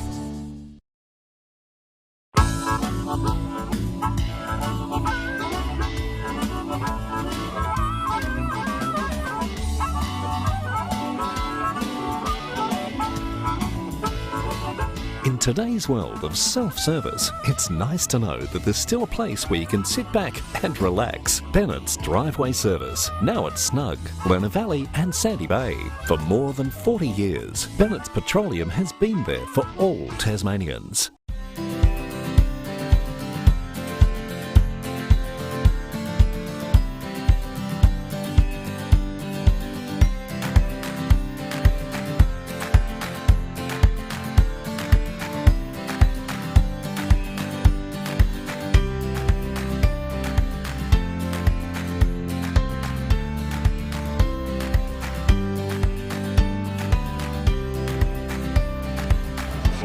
Certainly was, and here we go. This game is really starting to lighten up now. The weather's improving, and the shackles are off, and here come the Saints as they go inside, and coming out is Bowden, who takes a very nice mark. So if that ball comes in quickly, Stanton gets hold of the onion. Absolutely. You know what's going to happen. It's going to be good usually. Very much so. He's fleet of foot as we are into the championship quarter. Can OHA provide some ascendancy as they do through Langford? Beautiful goal. Ouch, did that hurt? Oh, gave him no chance at all, the big fella, but didn't he go well? The 221 gamer, of course, the premiership captain. He didn't have an option. I get that. Where there was They're not talking. Absolutely, mate. And Wish Wilson, didn't he aggressively go towards the ball? As Wish Wilson goes back and he pins his ears back and puts it through, and within 2 minutes of this third quarter, the Ships have got 2 goals. And the St Virgil's team's just laying on this sodden North Hobart Oval, and the Ships have got their foot just slightly over their necks. And it's almost now, are they going to really push them down into the ground, or are they going to let them up? As they go forward again, they're under trouble as Standon's there, but it's at the back is Jack Johnston. So we are 3 minutes into the third quarter, and that's the third goal to a rampaging. Oh. Comes Ma. Couldn't really affect any great kick out. Was running hard into it was Curtis, but Brad now running. Here is a chance for the Saints. Coming back into centre half forward. Rather an ungainly attempt to spoil there by Paul, and Cox will take very tall, such a stoic player, no nonsense, no frills about him. He is just a great stopper, and he set up plenty of the attack as Chambers quickly gets that one on into his. Oh, that is just gone whack. And so he's gone down, showing the big fella over the back there in Duffy. Standing over the ball is Jared Lawler, who I've liked the way he just keeps his feet. Mott gets it out to Duggan. Oh, look at that for a kick. This is much better play. Run, boys, and run. Douglas has taken the mark, and he needs to get back off. We know two fast-flowing, tough teams here facing off in the grand final. And what has been a fantastic season of Old Scholars football as Bowden flicks that one around, well played by Tyler Bowden, gets the push down. Brewster is there. Big fist in the play, well played by Baker to Paul. Another handball further afield, intercepted this time by Arnold, who goes to the quick hands. Good vision. It is good vision. Can Yes, they take a mark? yes. Got one. They have. It is Lucas. Zachary Lucas has taken that mark. And now they have an opportunity to kick this goal. Was that Aaron Brennan who kicked that in there? That was just a beautiful. Who'll have this shot on goal, and if there's anyone from the Ships you'd like to have the ball in his hands in this position, I reckon this is the fella you'd give it to. Here he comes. Trent Standen leans back. He's coming back from right to left for a minute. He knows his kicking style so beautifully, and he's just ended. So what all good teams do, Mark Baldock, is, well, he looks like a biker to me. He's a big, tough hombre, and they love him over there. They love him over at Shipland, and he's been quite assured down there. Right He's there. running hard for the ball is Morgan. He's taken slightly high, burrowed in, and there is a great mark. Dylan Pearce. So that's a great mark, wasn't it there? But you said Minster nullifying the strength of Bowden. Trent Arnold screws it over. They can he's keep kept it in. He's kept it in. Oh, not quite. Don't do it. He has given away a kick. Dear, oh dear. Oh, there's some Virgil's fans are loving that. Oh, he's so Ling goes back inside his left side as Johnson was providing a great deal of courage. Just going to soccer it off the ground. There was Eaton. Back in towards Wish Wilson. Eaton slams it on his left side. Where is it going to spill? Back towards Eaton. Oh, now here is a chance for OHA by Gabby Chambers. And is that the first nail in the St Virgil's coffin? Bang! It goes. It's moving. And he It's does right on here. There we go. Oh, nice work. Wasn't that a great kick to Morgan? Morgan goes back into goal. Thank you very much. End-to-end stuff. The Saints will not go away. That was very, very nice play there that ended up in the hands of Tom Morgan. And I think the Saints need to get this one moving as quickly as is possible. Played by Potter. Bowden back end side from an advance. Oh, that's courage. This is a tough game of footy. A tough game of footy. That is as good as Mark Shea supporter. You'd be very much enjoying this one. These last few minutes. Well played by Damo Paul. Out to Baker. Baker quickly back inside to Ma. Now it is an opportunity for St Virgil's to get something out of it as Wakefield quickly went onto his boot and found Potter. And Luke Potter, who's already got one goal, is going back to try and get his second. Potter drives the ball. That's a magnificent kick. Beautiful. Well played by Potter. And he puts this inside 50. They are not going to be outpointed as they need a clean possession here. So here comes the reinforcements via Damon Crew. That particular time the tackle was well rolled. I think there's been a hold here, and it's going to be a St Virgil's shot on goal. Is this happening, Hoppy? Is it really happening? I don't know if my very dear friend Shane's over there and we can see how he's going. I tell you what, he, like all the other Saints supporters, will be getting very, very excited if this one goes through. So Potter, and the umpire has not moved. Straight over his head. How long is it? And he's put it through. Oh my goodness gracious me. There is 7 points the difference. This game, ladies and gentlemen, this game, ladies and gentlemen, is alive and well, Mark Baldock. Just a minute ago, is this happening? We were thinking it was all over, and the ships were celebrating. They were cracking the champagne, but St Virgil's have been magnificent. I can see you pulling those nails out of the coffin as we speak. My goodness, but the claw hammer with his heads in the mouth. That's it. St Virgil's are in there and they're knocking at the door. They're not knocking, they're barging at the door, and they want to come through. Here they go again. Duffy was up in the ruck. Lingo's in there. He is tackled very, very hard. Oh. So 7 points the difference. Oh, it's too cruel, too cruel. Oh, you can look at the OHA players, and it's not with elation, Mark. I think it was with dead set relief that they throw their hands up and they know that they are the Murdoch Clark Mortgage Fund Old Scholars Grand Final victors for 2021, which follows their great victory from last year over the Hutchins Football Club.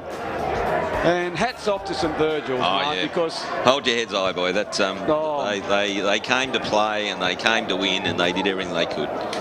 They certainly did, and it has been a stellar year. They have worked so hard to get to this position. They did finish top of the ladder, and they were just denied by give them a couple more minutes, and who knows what would have happened. So maybe before we go down here, if we can get a quick couple of comments from Shane, who might